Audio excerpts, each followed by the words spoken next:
Ang panganib ay kusang dumarating, lalo na kung ang iyong tunay na kapalaran ay salungat sa kadiliman. Mapagpalang araw sa lahat ng kabangers at ating mga kayanggaw.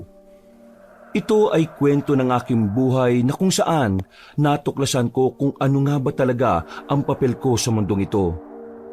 Hinding-hindi ko ito makakalimutan kahit na kailan. Bawat detalye ay buong-buo pa rin sa aking isipan. Dahil ang parting ito ng aking buhay ay talaga namang tumatak at umukit sa aking buong pagkatao. Kilalanin niyo na lang ako sa pangalang Santino.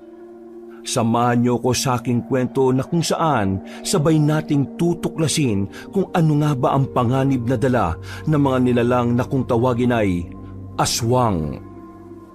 Kabanong, mga kabangers at mga kayanggaw, ito ang aking kwento.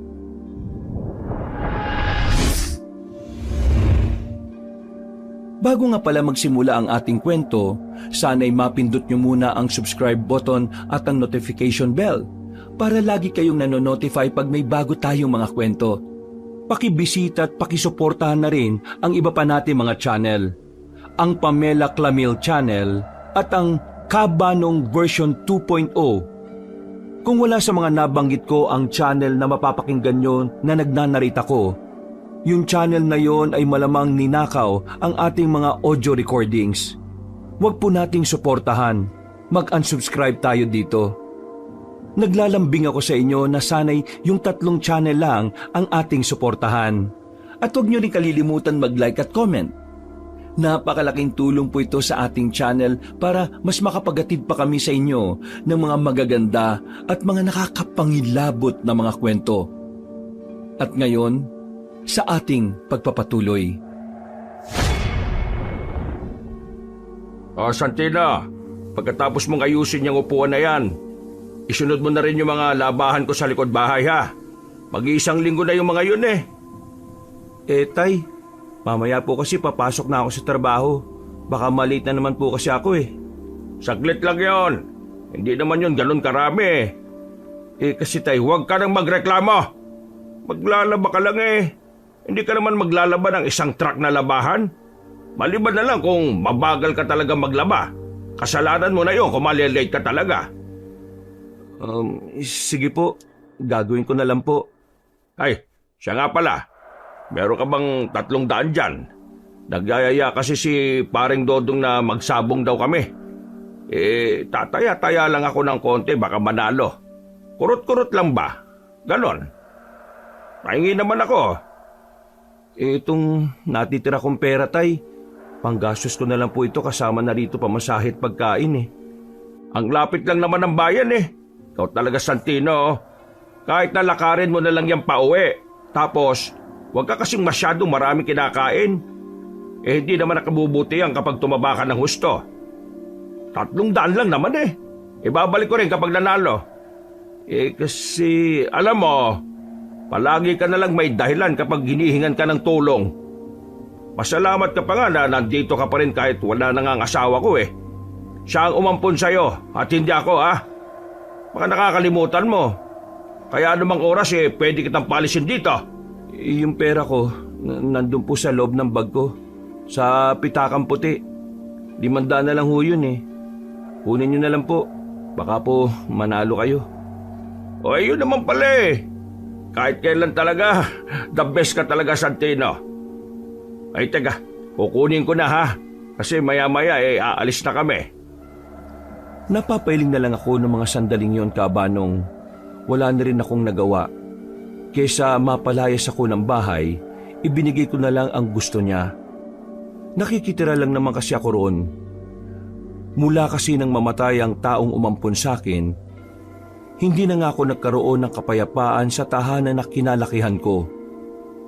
Pinagpatuloy ko na lang ang paglalagari ng kahoy. Napatingin na lang ako sa relo ko. May 2 oras pa ako para makapaghanda sa pagpasok. Pero dahil sa pinapalabas sa akin ni Tatay Omar, alam ko nang mahuhuli na naman ako sa pagpasok ko noon. Oh, saan ka pupunta? Sa likod bahay, maglalaban ng mga damit ni Tatay Omar. Bakit? isabay mo na rin pala yung bra at panty ko. Wala na akong oras eh. Magpapahinga na ako. Alam mo naman trabaho ko, panggabi di ba? Diyos ko, personal mong gamit yun. Hindi mo dapat pinapalabas sa ibang tao yun, lalo na sa mga lalaki. Maliban na lang kung asawa mo ko. Alam mo, ang dami mong dahilan. Sabi mo na lang kasi kung tinatamad ka, di ba? Hindi naman ako tinatamad. Hindi lang kasi magandang tingnan na ako naglalaban ng mga yun. Sus, magdadailan ka pa. Kahit kailan talaga hindi kita mapakinabangan. Pasensya na ate pero hindi talaga siya maganda para sa akin eh. Parang tingin ko, napaka-immoral ng ganun. Baka kung ano pang isipin ng ibang tao sa atin eh. Huwag mo ako matawag-tawag na ate Hindi kita tunay na kapatid. Kung sana napapakinabangan kita di baka ituring pa kitang totoong kapatid ko. Ay naku, tsaka na nga lang. Siya si Ate Mira, ang nag-iisang anak ni Nanay Teresa at ni Tatay Omar. Nasa 7 taong gulang ang tanda niya sa akin, pero kung umasta, parang bata pa rin.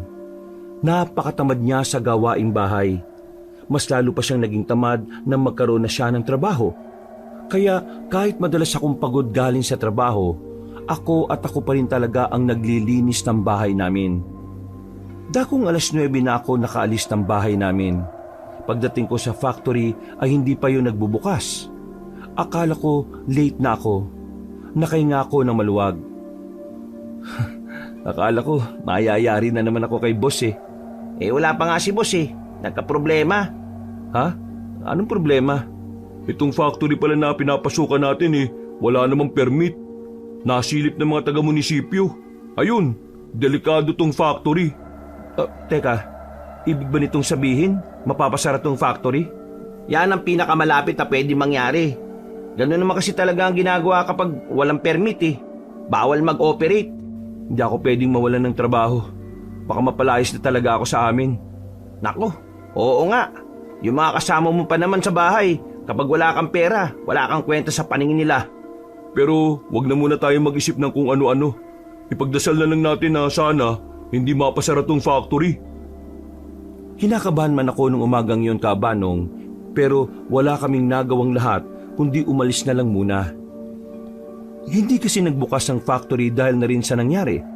Hindi ako pwedeng umuwi sa amin dahil kapag nalaman nila na hindi ako pumasok, baka maggalit sila sa akin. Kaya naman, sumama na lang muna ako kay Gary. Tumawid kami sa kabilang nayon gamit ang marupok ng tulay. Akala ko katapusan na ng buhay natin kanini. Putik na tulay yan Hinahangin. Masasanay ka rin kapag lagi kang dumaraan dun. Bakit? Palagi ka rin magdumadaan sa tulay na yon? Minsan lang naman kapag wala akong magawa sa amin. Pero marunong kasi akong magbalanse kaya hindi naman ako kinakabahan. Walang sinabi ang balanse mo kapag nahulog at pumutok ang ulo mo. Ikaw lang naman ang takot mahulog Ay, siya nga pala. Ano bang gagawin natin doon sa lugar ng tiyuhin mo? Wala, tatambay lang. Kaysa naman umuwi ka sa inyo, di ba? Di nalintikan ka na naman ni Mang Omar. Teka lang, di ba yung tiyuhin mo albularyo? Oo, albularyo. Kaya nga kung ano man ang maririnig o makikita niyong weirdo na ginagawa niya, hayaan niyo na lang Mabait naman siguro tiyuhin mo, di ba? Yun naman ang mahalaga Oh, malapit na tayo. Binilisan na namin ang paglalakad hanggang sa marating na nga namin ang baryo.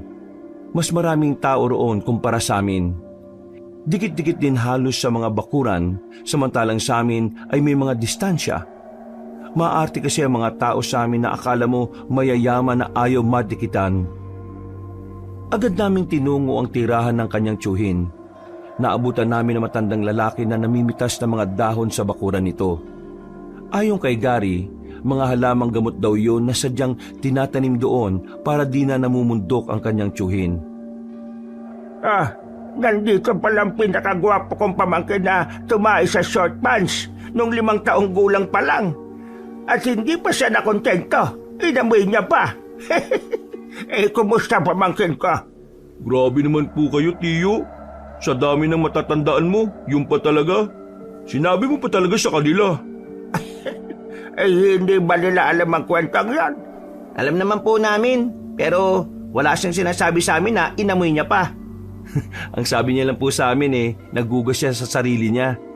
Ay, isang malaking kasinungalingan.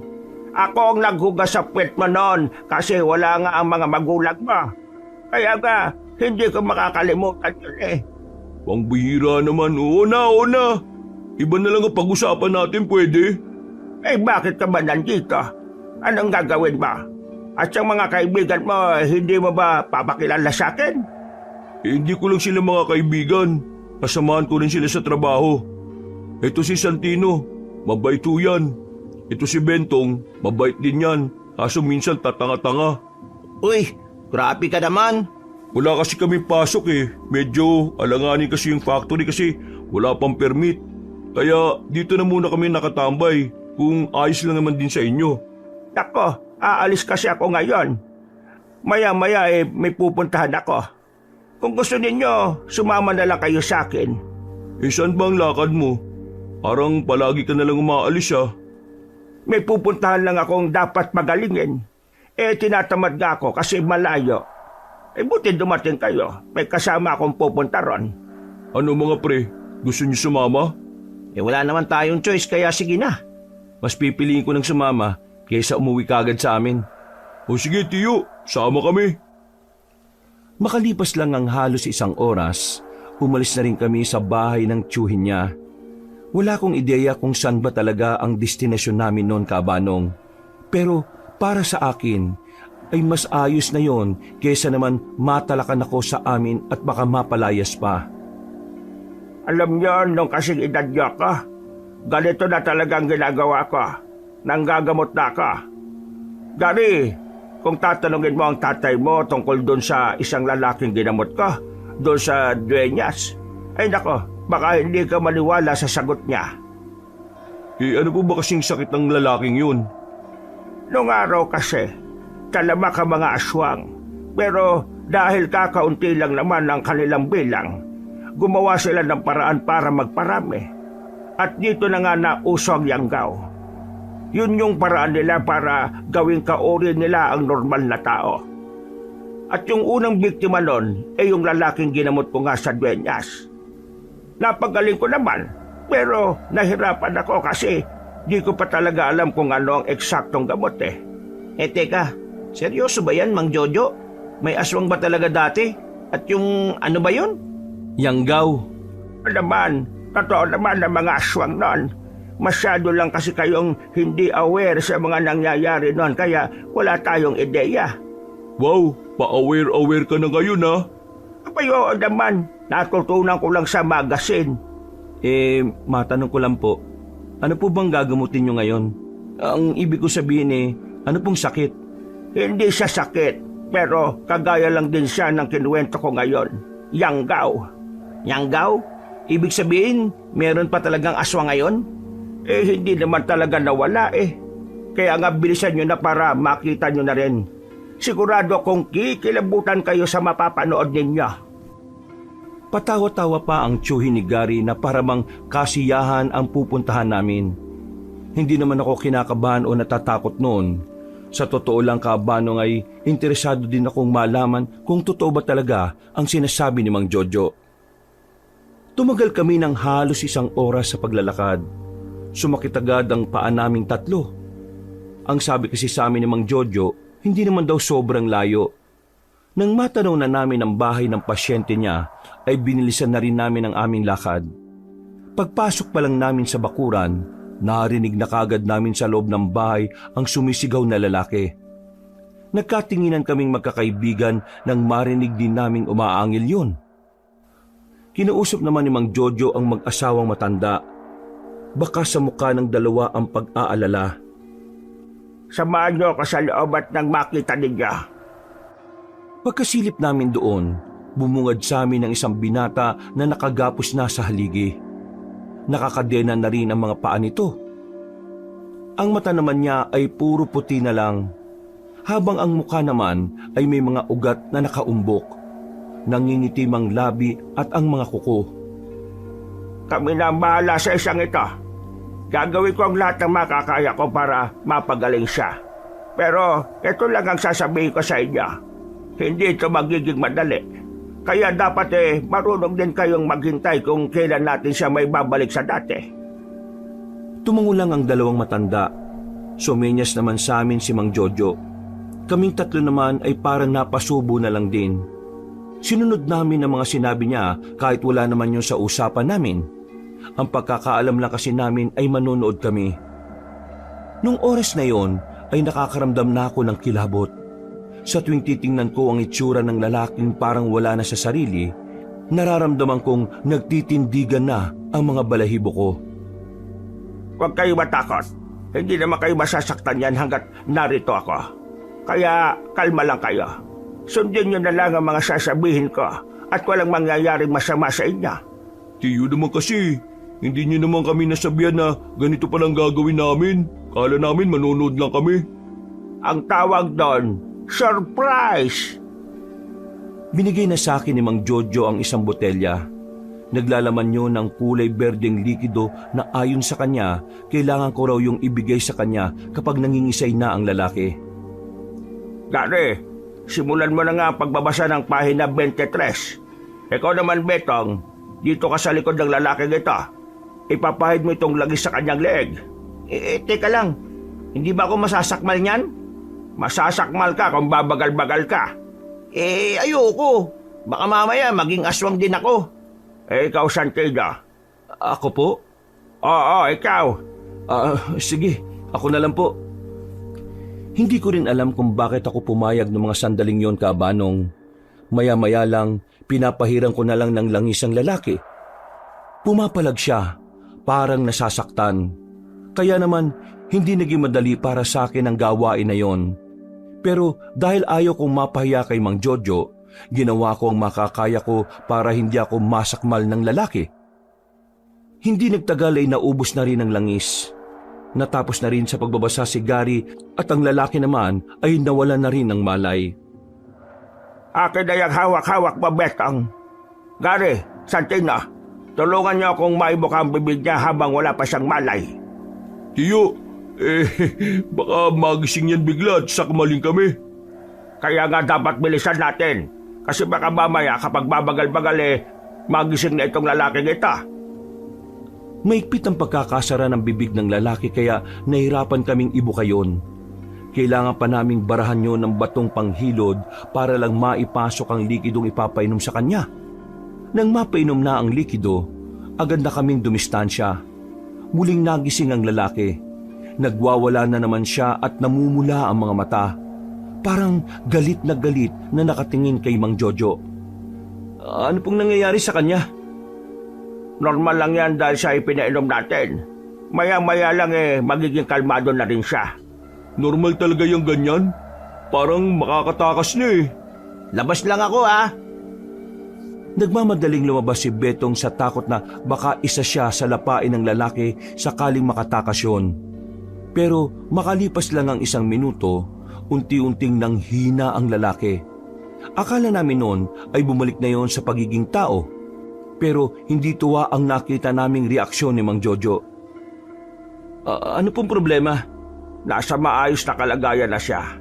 Hindi na siya aswang? Bakit parang hindi ka masaya? Kinabahan lang naman ako. Munti ka na kasing hindi kayanin ang katawan niya ang pinainom natin. Nang marinig yun ng 2 matanda sa gilid, ay nakahinga sila ng maluwag. Tuwang-tuwa sila. Huwag niyo muna siyang palalabasin, ha? Bukas ng umaga kapag nagkamalay na siya, bigyan niyo kagad ng prutas at gulay. Mas maganda kung walang timpla, yung inilaga lang sa gulay. Yung prutas naman, ibabad niyo muna sa tubig ng 5 minuto bago ipakain sa kanya. Wala munang karne. Kapag nakita niyong hindi na siya balisa, saka niyo siya pakainin ng karne. Ay, isa pa pala. May mga ibibigay akong pangontra sa inyo na dapat ilagay nyo sa bakuran para hindi kayo malapitan ng aswang. Malaki kasi ang tsansa na balikan siya ng mga aswang para yang gawin ulit. Pwede nyo rin akong i-text o tawagan kapag may naramdaman kayong kakaiba sa paligid niya. Tumangutango ang mag-asawa. Matapos ang kanilang pag-uusap, ay lumabas na rin kami. Nakahinga na rin kami ng maluwag. Aminadong kinilabutan talaga ako noon, Kabanong. Pinagpawisan ako ng malamig dahil sa kaba. O ano? Masaya ba? Anong masaya doon, Tiyo? Matapos mong ipamukha sa amin na totoong aswang, pinahawak mo pa talaga sa amin. Ay, sus! Kayo naman, wala naman yun eh. Hindi pa nga gano'n ang mga mababagis na aswang. Hirap palang makasama ka, Mang Jojo. Tuwang-tuwa ka sa mga nakakatakot na bagay eh. Sa susunod, dadalhin ko naman kayo kung saan nakakakuha ng mutya. Ano na naman po yan? Pambihira oh. Ang mabuti pa, kumain na lang muna tayo. Nakakagutom kaya yung ginawa natin. Saan niyo ba gusto? Ako nang bahala. Si Mang Jojo lang ang masaya ng mga sandaling yun, Kabanong. Habang kaming magkakaibigan ay nawiwindang pa rin. Hindi pa rin kami makapaniwala na meron kaming nakaharap na aswang. May narating kaming kainan. Bago namin kainin ang mga ulam na nasa lamesa, isa-isa yung pinataka ng kalamansi ni Mang Jojo. Bakit po nilalagyan ng kalamansi ang sinigang? Oo nga, pati itong paksiw ang asim-asim na nga. Ano pa itong itlog na prito na may kalamansi? Ang mga aswang ay nangyayanggaw gamit ang ulam. Para malaman kung hindi ito luto ng aswang, patakan mo ng kalamansi. Kapag hindi ito nagkulay itim, ibig sabihin, ito ay normal na luto ng tao. Napapatango na lang kami sa sinabi niya, Kabanong. Kahit na ang totoo, medyo nawiwirduhan na rin talaga kami. Natapos naman ang maayos ang kainan namin doon. Nakabalik na rin kami ng bahay ni Mang Jojo dakong 4:00 na ng hapon. Kung saan-saan pa kasi kami nagpunta. Maraming salamat sa pag-aalala niyo sa akin kanina ha. Kasi naman, hindi ko na rin kasi talaga kayang mag-isa sa mga ganoong sitwasyon. Kailangan ko na talaga ng mga aalalay sa akin. Alam niyo naman, matanda na ako. Di bale, sa susunod... Ay, hindi na. Wala nang susunod, Tiyo. Nakakatakot yung trabaho na yan, no? Pakiramdam ko kanina, sinuwerte lang talaga tayo eh. Tapos, wala pang sahod. Oo nga pala, sahod. Teka ha. Sandaling pumasok ng bahay ang matandang albularyo. Pagbalik niya ay may daladala na siyang pera. Binigyan niya kami ng tigda 2,000. Agad na umarko ang ngiti sa aming muka. Malaking binayad sa akin ng mag-asawang yon. Mukha lang silang walang pera pero maperang 2 yon. Ano, ayos ba yan sa sweldo? Uy, ayos na ayos to. Mas malaki pa ito sa arawan namin doon sa factory. Ayos din pala eh, no? Kung araw-araw may ginagamot kang ganun, di paldo-paldo ka pala. Paldo talaga. Lalo na kapag merong tutulong sa akin.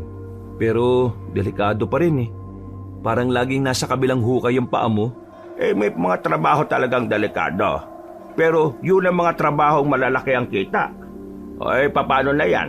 Uuwi na ba kayo? Pauwi na rin. Malapit na rin gumabi. Siya sige. Basta, te-text ko kayo kapag meron ako ulit pagagalingin na nayanggaw ha. Nagpaalam na rin kami kay Mang Jojo ng mga sandaling yon. Habang naglalakad kami, hindi pa rin maalis-alis ang ngiti namin. Kung tutuusin, wala naman talaga kaming gaanong ginawa sa trabaho ni Mang Jojo. Pero kumita na kagad kami ng tigda 2,000. Dapat 1,000 lang sa'yo, Betong. Lumabas ka kanina eh. Wala na. Itong binigay sa akin ni Mang Jojo eh. Pero ang laki pala talaga ng kinikita ni Mang Jojo. Pero di ba, ang sabi nila, dapat donation lang ang binabayad. Kasi ang mga albularyo daw dapat hindi nagpapabayad. Kasi nga, bigay ng Diyos ang kakayahan nilang makagamot. Diyos ko, sa mahal ng mga bilihin ngayon, ayos lang naman sigurong nagpapabayad. Lalong-lalo na kung nalalagay sa panganib yung buhay. Oo, sang-ayon ako dyan. Pero salamat sa inyo at sa tiyuhin mo. Kahit papano may maiuwi ako sa bahay. Paldo na naman si Mang Omar niyan. Pero pre, wag mo naman ipaalam na may pera ka. Baka burautin ka na naman nun. Napabuntong hininga na lang ako, Kabanong. Tama naman si Betong. Kapag kasi alam ni Tatay Omar at Ate Amira na meron akong pera, hinding-hindi na naman sila maglalabas ng panggastos sa bahay. Kaya nang makauwi ako, nagkunwari akong malungkot. Kapag ganun ang itsura ko, ang unang iisipin nila ay pagod ako at walang kapera-pera. Pagpasok ko pa lang ng bakuran, naabutan ko sila sa gilid habang nagmemeryenda. Gusto ko sanang humingi ng tinapay pero alam ko naman na para lang yun sa kanilang dalawa. Santino, ikaw magluto ng hapunan ha. Pagod ako eh. Di ba wala ka naman pasok ngayon? Bakit hindi kaya ikaw? Kaya nga day off diba? Ilalaan sa pahinga. Tapos gusto mo ako mapagod? Kasasabi ko lang pagod ako eh. Wala naman sigurong mahirap intindihin doon diba? Oo na, sige na. Lagi naman eh. Pagod daw eh, wala namang ginawa. Aangal ka pa talaga. Pero may pera ka pa ba dyan? Ho?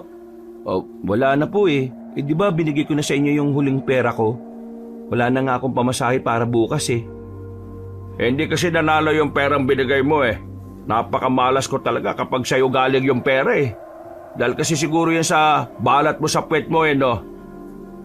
Sige po, magpapahinga na po muna ako. Magluto ka na muna. Mag-aalas 6 na rin eh.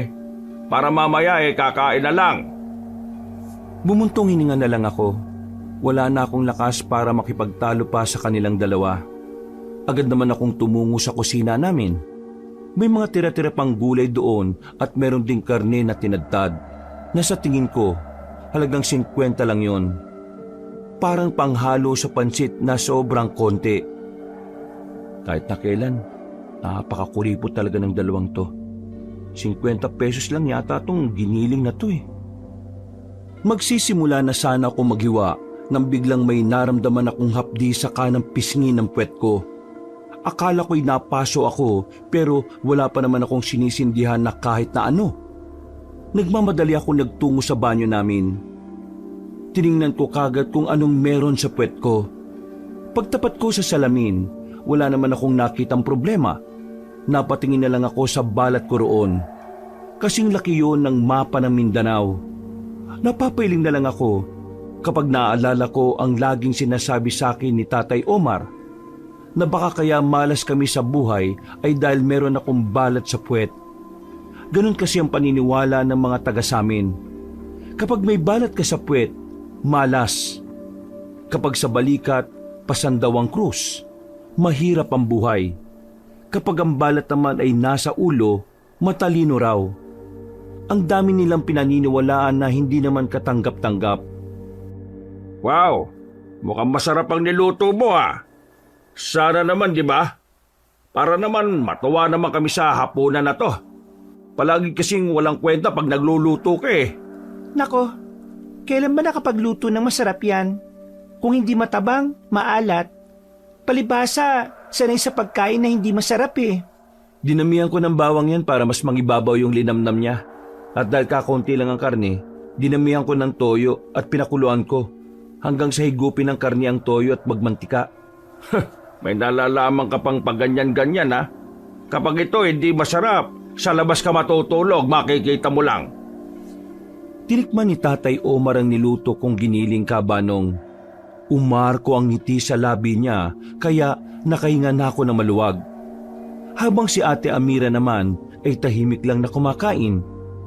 Pagkatapos namin kumain, ako pa rin ang nagligpit at naghugas ng mga pinggan. Habang silang dalawa ay nanunod na ng paborito nilang palabas sa TV naming kukurap-kurap. Mga bandang 10:00, nagtungo na ako sa kwarto ko. Nang maisalampa ko na ang sarili ko sa papag, ay napabuga ko ng hangin. Pagod na pagod ako sa buong araw. Napakadaming nangyari. Napatingin na lang ako sa larawan na nasa gilid ng papag ko. Larawan naming dalawa yon ni Mama Teresa nung bata pa ako. Mapait ng ngiti ang bumakas sa mukha ko. Ma, miss na kita. Bakit ba kasi ang aga mong nawala eh? 10 taon pa lang ako noon, Ma. Sana man lang pinaabot mo ng 20 anyos ako bago ka nawala para mas naiintindihan ko. Ngayon kasi naguguluhan pa rin ako kung bakit ka biglang nagkasakit eh. Malusog ka naman nun.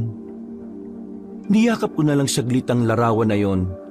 Hindi ko na namalaya na nakatulog na pala ako. Nagising lang ako bandang 5:00 na ng umaga. Naramdaman ko na naman kasi na parang may umiinit sa kanang pisngi ng puwet ko. Dali-dali akong tumayo sa pag-aakalang may nasusunog sa papag. Pero pagtingin ko wala naman. Hinubad ko ang short ko at tiningnan sa salamin. Wala namang paso. Wala namang dumikit na mainit na bagay. Tanging ang balat ko lang ang naroon. Ano ba itong nararamdaman ko? Bakit parang may mahapdi palagi sa puwet ko na parang napapaso? Guni-guni ko lang ba yun? Napapailing na lang ako at lumabas ng bahay namin, Kabanong. Bibili na lang sana ako ng pandesal nang biglang makakasalubong ko si Gary. Parang wala siyang kagana-gana, matamlay. Oh, ang aga mo naman. Saan ang punta mo? Ikaw talaga pupuntahan ko.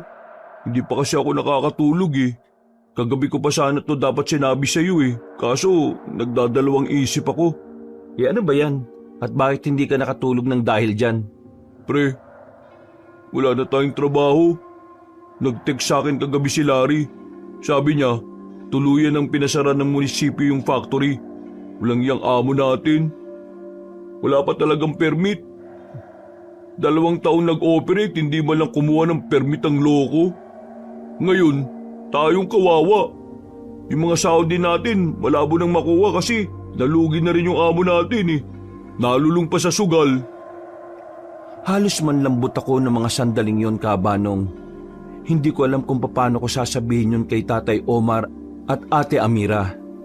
Natatakot ako na baka kapag nalaman nilang wala na akong trabaho, baka tuluyan na nila akong palayasin. Natulala na lang ako nung umagang yon. Dahil wala na akong dahilan para umalis. Alam ko magtatanong sila kung bakit hindi ako papasok. Hindi ko rin naman pwedeng sabihin na day off ko dahil kaka-day off ko lang. 8:00 na. Di ba 9:00 pasok mo? Bakit hindi ka pa naliligo? Wala ka na bang trabaho? Ho? Hindi. Nagmumuni-muni lang ako. Maya-maya maliligo na rin ako. Kailangan kong pumasok kasi mauubusan na tayo ng bigas Haba, buti naman at naisip mo yan. O sige na, aalis na ako. Yung mga hugasan huwag iwang nakatiwangwang sa lababo. Napabuntong hininga na lang ako. Wala talaga akong choice noon kundi magpanggap na may pinapasukan pa rin trabaho. Naisip ko noon na sasamantalahin ko na lang ang araw para makahanap ng bago mapagkakakitaan. Naganda na ako. Naligo na rin ako para umalis ng bahay. Pero ang totoo, diretso ko sa bahay nila Gary. Naabutan ko siyang pahiga-higa lang sa bakuran nila. Siya kasi, walang problema sa pamilya niya kahit na magtrabaho siya o hindi. Oh, papasok ka? Di ba wala na nga tayong... Huwag kang maingay. Hindi nga alam ng dalawa sa bahay Kaya ka pala nagkukunwaring papasok Nako, hirap naman ang sitwasyon mo. Tara, samahan mo ako. Saan? Hahanap ng bagong trabaho. Sa bayan? Oo, dun sa bayan marami pang factory. Kakapasok lang balita sa akin kanina. Yung ibang factory din pala, pinasara. Same issue, wala rin permit. Kaya nga tinatamad akong maghanap ng trabaho ngayon kasi halos lahat palyado. Walang yan naman buhay to. Napakamalas ko talaga, kahit na kailan. Siguro dahil talaga to sa balat ko sa puwet. Huwag kang maniwala sa malas-malas na yan. May kanya-kanya tayong oras, ano ka ba? Teka, may naisip ako. Ano naman? Paano kung maging helper na lang tayo ng tiyuhin mo? Ha? Sigurado ka?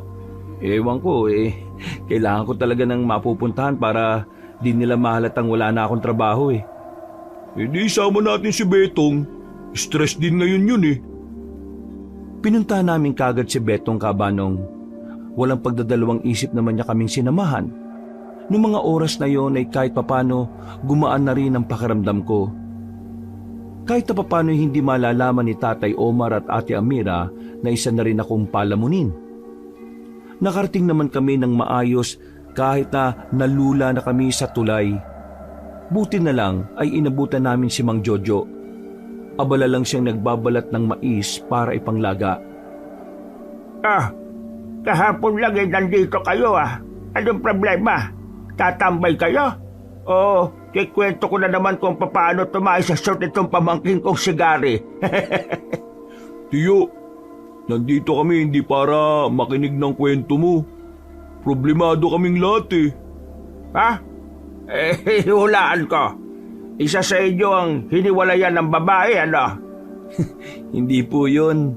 Ano kasi, nawalan na po kasi kami ng trabaho ngayon eh. Ako po kasi, di po pwedeng malaman ng mga kasama ko sa bahay na wala na akong trabaho at baka palayasin na ako. Kaya naisip ko, dumito na muna at uuwi na lang kapag gagabi na. Di ilang araw mong gagawin yan? Hindi ko nga po alam eh. Pero, Mang Jojo, pwede po ba kung umextra sa trabaho ninyo? Akala ko may natatakot ka. Wala na po akong magagawa eh. Pwede naman. Huwag ka mag-alala. Hindi naman palaging ganun ang ginagawa ko. Naku, maraming salamat to. Hulog po talaga kayo ng langit. Walang problema. Kayong dalawa, anong ganap ninyo? Wala rin po kaming trabaho eh. Kung sumama na lang din kaya kayong dalawa sa amin. Nagkatinginan ng dalawa. Napilitan na lang din silang sumama sa amin kaysa naman tumambay sila sa mga bahay nila. Pagsapit ng hapon, umalis kami ng bahay ni Mang Jojo. Ayon sa matandang albularyo, meron lang kaming pupuntahang bagay. Isang bagong pasyente na may ipagagamot na karamdaman. Aba, ang sarap talaga ng hangin. Sariwa ang hangin dito, ano? Mang Jojo, matanong ko lang ho. Sa gubat ba talaga lagi dumadaan ng mga albularyo? Oo naman. Para kung sakaling may mga madaan ng halaman na pwedeng gamot, kumukuha na rin kami.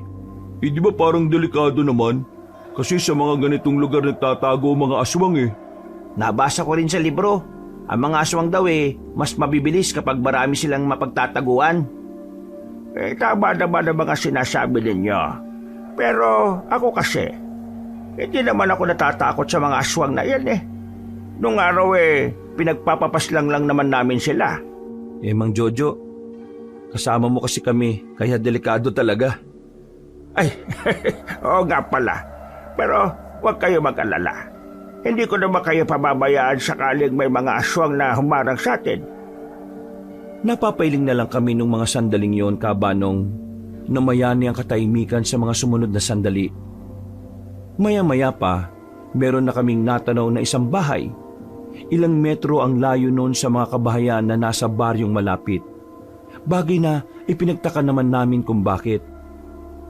Tiyo, ba't dito nakatirik yung bahay niya at hindi doon? Ay, hindi ko alam. Hindi ko naman kilala ang may-ari ng bahay na yan eh. Nag-text lang naman siya sa akin. Baka masyado na kasing matao doon sa baryo, kaya dito siya nagtayo ng bahay. Pero pwede rin namang dahil ayaw niya talaga ng maraming tao. Ay, mabuti pa. Lapitan na lang natin at nang malaman natin kung ano ang kanyang sakit. Nauna nang naglakad si Mang Jojo. Sumunod na rin naman kami sa kanya. Nang nasa harapan na kami ng pintuan, ay malakas na kinatok ni Mang Jojo yon. Walang tumutugon mula sa loob. Tiyo, wala naman yatang tao eh. Alam ba niya na ngayon ka darating? Oo, alam niya. Sabi pa nga niya sa text niya ASAP.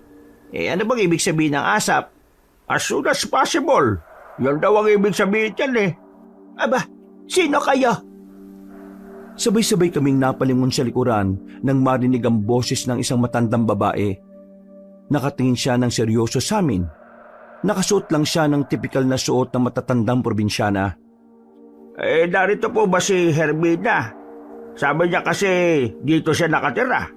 Isa po kasi ako kalbularyo at magpapagamot siya sa akin. Ako si Hermina. Ikaw? Bakit? Umaasa ka bang isang magandang babae at sexy ang dadatnan mo? Ay, hindi naman. Maupo na muna kayo. Ikukuha ko lang kayo ng maiinom. Ay, hindi na. Ayos lang naman kami. May dala naman kaming tubig. Sigurado ba kayo? Oo, walang problema. Sabihin mo lang kung magsisimula na tayo. Ay sandali lang. Magpapalit lang ako ng suot ko at maghuhugas ng paa. Maputi kasi sa bukid ngayon. Tiyo, mukha naman siyang walang sakit ah. Hindi porke mukhang malakas wala nang sakit. Kaya nga magpapakonsulta sa akin Parang mukhang masungit yung matanda ah. Oo nga, hindi man lang marunong umiti. Ang mahalaga naman ay papagaling natin kung ano man ang sakit na dinadaing niya. Makailang minuto lang ay bumalik na sa amin na matandang babae. Naupo siya sa kabilang upuan, nakaharap lang din namin. Tiningnan niya kami isa-isa. Nakaramdam naman kami ng pagkailang kaya sa ibang direksyon na lang kami tumingin na magkakaibigan. Kailangan ba talagang meron kang mga kasama? Ay magmula kasi ngayon, makakasama ko na sila. Mga alalay ko, mga yan. Bakit? May problema ba? Wala naman. Hindi lang kasi ako sanay na maraming tao. Kung napapansin nyo, nasa labas ako ng baryong yon kasi maraming tao doon. Huwag ka mag-alala. Mababait naman tong mga kasama ko. Hindi naman sila maingay. Nandito sila kasama ko para umalalay sa akin kasi matanda na rin naman ako. Matanong ko nga pala. Ano bang iniinda mong sakit? Namamaga ang isa kong binti. Nagsimula lang naman ito nang matapilok ako.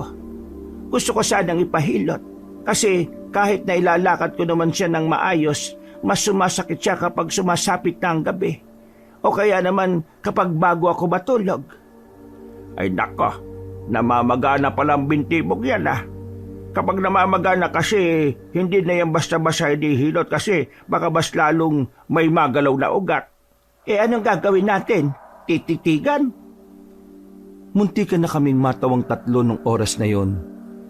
Pero pinigilan lang namin dahil masama ang tingin sa amin ni Aling Hermina.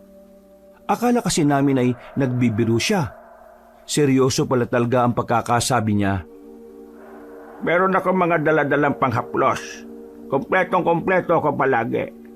Ang panghaplos na ito makakatulong para marelax sa mga muscle at pwede ko ring hilot-hilutin ng bahagya para mas manotang epekto ng langis.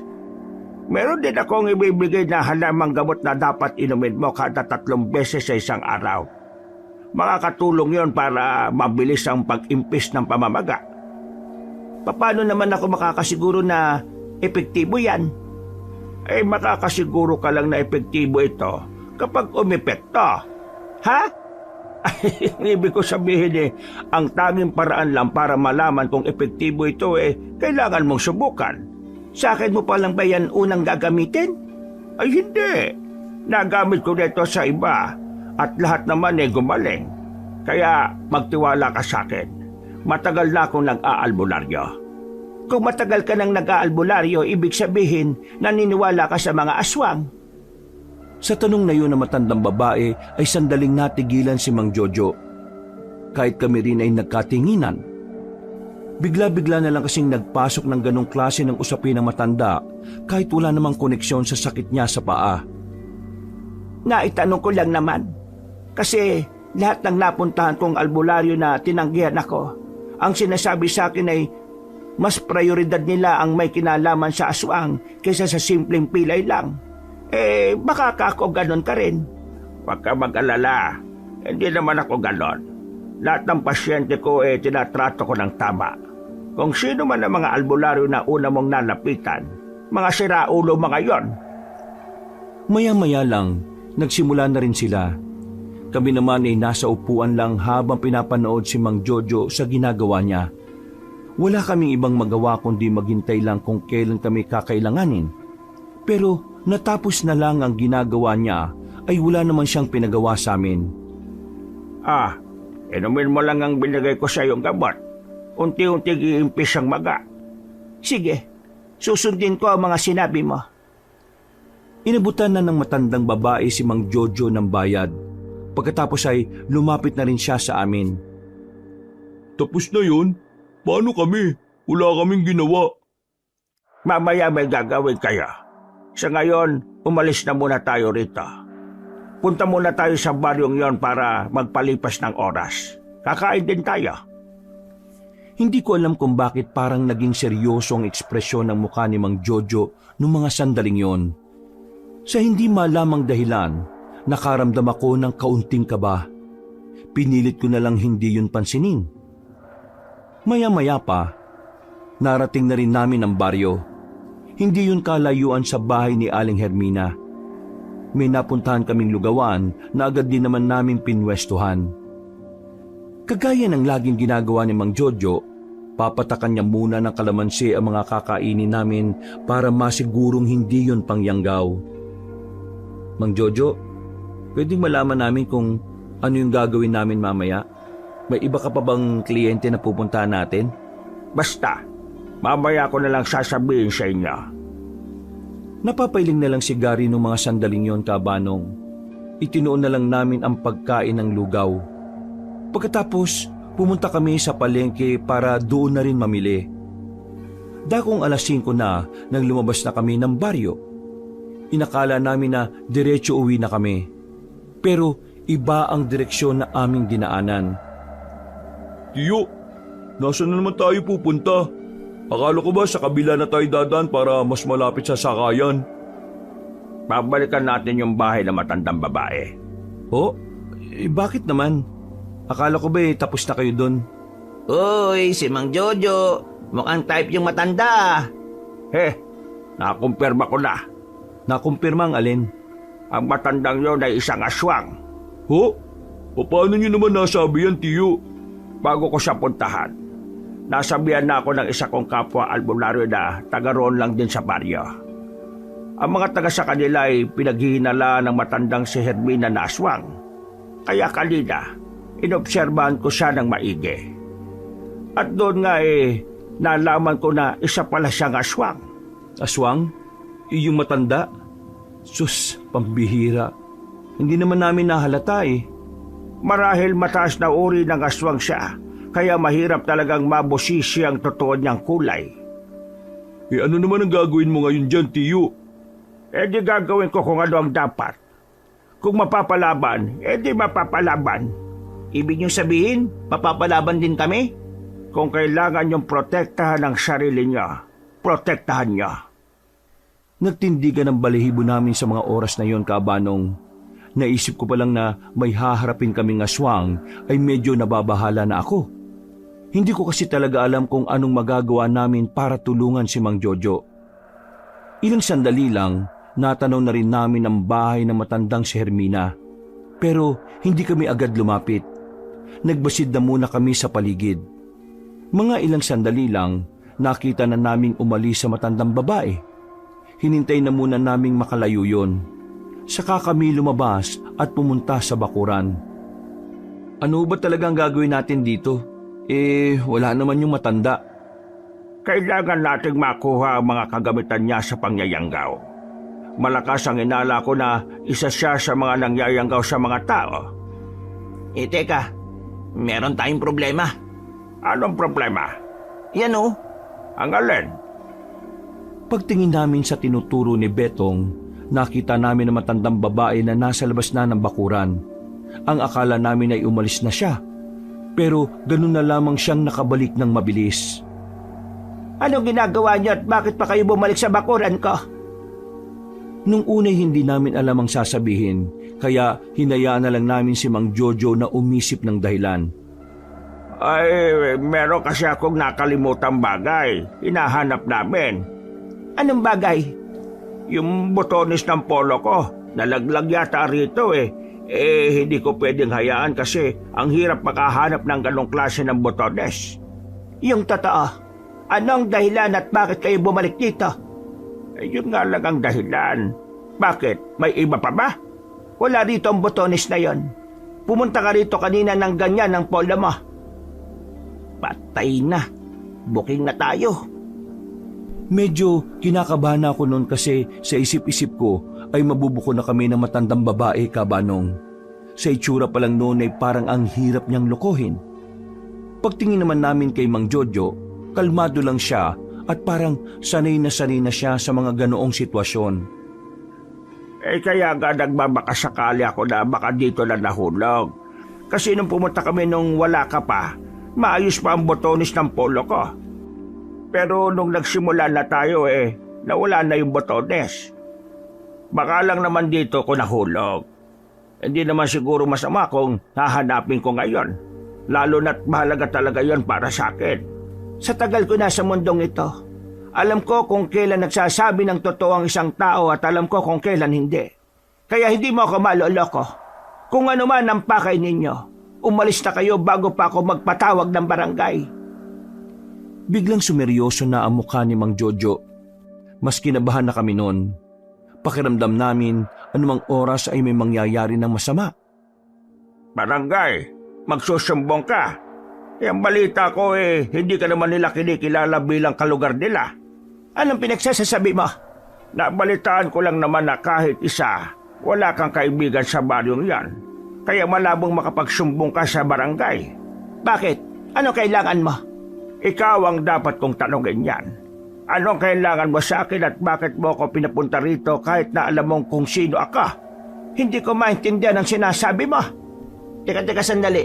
Botones pa rin ba yung pinag-uusapan natin dito o iba na? Umalis na kayo.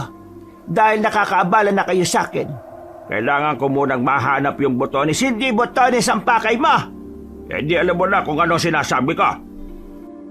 Nung mga sandaling yon, nakita na namin ang pagbabago ng reaksyon ng matandang babae. Si Mang Jojo naman ay pangiti-ngiti at ramdam namin ang pagiging kalmado. Mga ilang sandali pa, nakita na lang namin na meron ng inilabas na patalim si Mang Jojo. Madali itong pinukol yon sa matandang babae pero nabigla kami sa bilis nito. Nakagapang agad ito patungo sa kabilang banda. Kagaya nga ng palagi kong inaasahan, lumalabas ang tunay na kulay ng mga aswang kapag nasa panganib ang buhay nila. Wala ka ba'y tatago sa akin, Hermina? Paano mo naman nalaman na aswang ako? Hindi na mahalaga yon. Ang mahalaga ngayon, tatapusin natin ang gabing ito ng matiwasay. At mangyayari lang yon kapag ikaw ay namatay. Wow! Tumutugma! Anong kailangan mo sa akin? Anong binabalak mo sa akin? Paano mo ako nakilala? Tingin mo sasagutin ko ang tanong mo? Di mo nga sinasagot ang tanong ko? Hindi mo na kailangang sagutin pa. Alam ko na ang maaaring dahilan. Siguro, iniisip mo na alam ko kung saan makukuha ang mga motyano. Alam ko nga. Pero kahit na anong gawin mo, kahit na patayin mo ko, hindi mo yun magagamit. Hindi ko hahayaan na magamit yun ng mga aswang na kagaya mo. Wala akong pakialam sa sinasabi mong mutya. Alam ko na. Baka iniisip mo na alam ko kung saan makikita ang sinasabi sa propesiya nyo tungkol sa isang tao na nagtataglay ng natural na mutya sa kanyang katawan. Alam ko nga. Pero hindi ko sasabihin. Sasabihin mo sa akin yan sa ayaw at sa gusto mo. Humanda ka! Kayo tatla, maganda kayo. Anong gagawin namin? Malamang, tutulungan niyo ka. Si Tiyo naman kasi ginalit mo pa eh. Sinira mo ang lahat ng plano ka! Masyadong hilaw ang plano mo. Umatake na ang matandang aswang. Napakapit kaming tatlo sa isa't isa nang makita naming mabilis na gumapang si Aling Hermina patungo kay Mang Jojo. Nawindang kami. Hindi namin inakala na kahit pala matanda ng isang aswang, nakakakilos pa rin ng ganun kabilis. Hindi naman nagpatinag si Mang Jojo. Sinibayan niya ang matandang babae. Bawat kalmot sa kanya, nasasalag naman niya ng daladala niyang itak. Kala mo, hindi ko alam kung ano ka. Una pa lang, basang-basa na kita. Pinasakay lang kita. Kaya siguro nagsama ka ng mga abubot. Kasi alam mong hindi mo naman ako kakayaning mag-isa. Si Mang Jojo naman ang umatake. Pero sa kasamaang palad, nakailag si Aling Hermina. Nawalan nito ng balanse kaya nasubsob si Mang Jojo. Akmang aatake na siya ng patalikod pero noong mga oras na yon, parang kusa akong nagkaroon ng lakas ng loob na lumapit at iligtas siya. Tumakbo ko ng mabilis. Hindi yun inaasahan na matandang aswang kaya hindi niya nailaga ng tadyak ko. Sumubsob din ang matandang aswang sa gilid at saka inalalayan ko ng makatayo si Mang Jojo. Ayos Salamat ha. Hindi ko rin alam kung paano ko nagawa yun eh. Paepal ka palang binata ka. Gusto mo ring mamatay ano? Sige, ikaw ang uunahin ko. Ako ang kalaban mo kaya ako lang ang unahin mo. Ugali na ba talaga ng mga aswang na unahin ng mga mahihina? Hindi na nagsalita ang matandang babae. Nagmamadali na itong gumapang palapit sa akin. Kakalmutin na niya sana ako pero humarang si Mang Jojo at hinataw niya yon ng itak. Munti ka nang tamaan si Aling Hermina pero nakailag lang ito. Talagang sinusubukan mo kang matanda ka, ha? Anong gagawin mo? Maghihimala? Sa tanda mong yan hindi mo na rin naman kayang gumalaw ng mabilis. Isa pa, wala ka namang gamit na anting-anting o mutya para labanan ako. Kasi nga, wala nang anting-anting at mutya na pwedeng sa'yo kasi mahina na rin ang katawan mo. Kaya anong gagawin mo ngayon? Ha, tanda? Napakadaldal talaga ng mga aswang ano? Tingnan na lang natin ang mga sinasabi mo. Inilabas na ni Mang Jojo ang kanyang mahabang katana. Sa puntong ito, pansin namin na parang bumilis ng kaunti si Mang Jojo. Matapang niyang nilapitan si Aling Hermina. Paghato niya ng katana, tinamaan na ang matandang babae sa kamay. Agad namang sumirit ang dugo nito. Dahilan para mas lalong ganahan si Mang Jojo. Inatake niya lang ng inatake si Aling Hermina hanggang sa marami na ang nagawa niyang hiwa sa katawan ng aswang. Ano kakala mo sa akin? Umaasa sa mutya at anting-anting? Mga nakakalimutan mo. Kasama ako sa listahan ng mga manunugis at albularyong banta sa buhay niyong mga aswang. Hindi ba yata inaral ang mga tungkol sa akin bago mo tinangkang mapalapit ako sa iya? Visit ka talagang matanda ka. Papatayin kita ngayon! Kahit hirap ng kumilos sa matandang babae, sinubukan pa rin itong makalapit. Pero dahil mabagal na rin ang kilos nito, ay hindi naman ito makatama. Muling hinagupit ni Mang Jojo si Aling Hermina at sa puntong yon, sa tagiliran na tinamaan ng matanda. Kaya napadistansya na ito sa amin. Takot na takot ang muka. Anong problema? Hindi mo na makaya? Totoo nga dapat hindi kita minamaliit. Hindi naintindihan mo na ngayon kung anong pagkakaiba nating dalawa. Biglang tumalo na matandang aswang palabas ng bakuran. Nang mapansin naming tatakas yun, ay agad na kaming tumakbo ni Mang Jojo. Hinabol namin ang matanda hanggang sa makarating na kami sa kagubatan. Pero nang nasa kalagitnaan na kami, ay napatigil si Mang Jojo. Nagtaka naman ako kung bakit. Mang Jojo, bakit to? Isa itong patibong. Ho? Papanong patibong? Ilang sandali lang, maraming angil na ang naririnig namin sa paligid. Noong mga sandaling yon ay pinagpapawisan na ako ng malamig. Sobrang kabado na ako. Hinihiling ko na lang na sana magkaroon ng himala para makaligtas kami. Pero sa mga sandaling yon, alam kong maaari na kaming matodas. Ramdam ko ring kinakabahan si Mang Jojo. Mang Jojo, anong gagawin natin? Santina, umalis ka na. Ho? Bigay ka ba? Ang sabi ko, umalis ka na. Iwan mo na ako rito. Hindi o pwede. Mamamatay kayo dito. Wala tayong magagawa. Kung yun ang kapalaran ko, itatanggapin ko. Ikaw, mas marami ka pang pwedeng gawin sa buhay mo. Kaya umalis ka na. Pero wala nang pero-pero. Kahit na masakit sa kalooban ko na iwan siya, kailangan kong sundin ang sinasabi niya.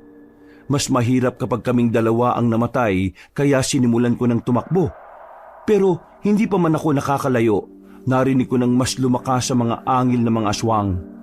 Dahil sa liwanag ng buwan na tumatagos sa mga puno, nakita ko si Mang Jojo na mag-isa ng kinakalaban ang nilalang na yon. Sa hindi malamang dahilan, biglang nagbago ang isipan ko. Alam kong delikado. Alam kong peligroso. Pero hindi kaya ng mga mata ko na tingnan lang ang isang matandang nagbuwis ng buhay para sa akin. Kaya naman, mga bisit kayo! Hindi ko na namalayan na nakarating na kagad ako sa harapan ni Mang Jojo. Pinagsususuntok ko ang mga aswang. Nagtalsikan sila dahil sa ginawa ko. At nangyari yon nang maramdaman ko ang kakaibang pag-init ng puwet ko. Hindi ko alam kung anong meron doon, pero ang mahalaga na lang sa akin, nagawa kong iligtas si Mang Jojo.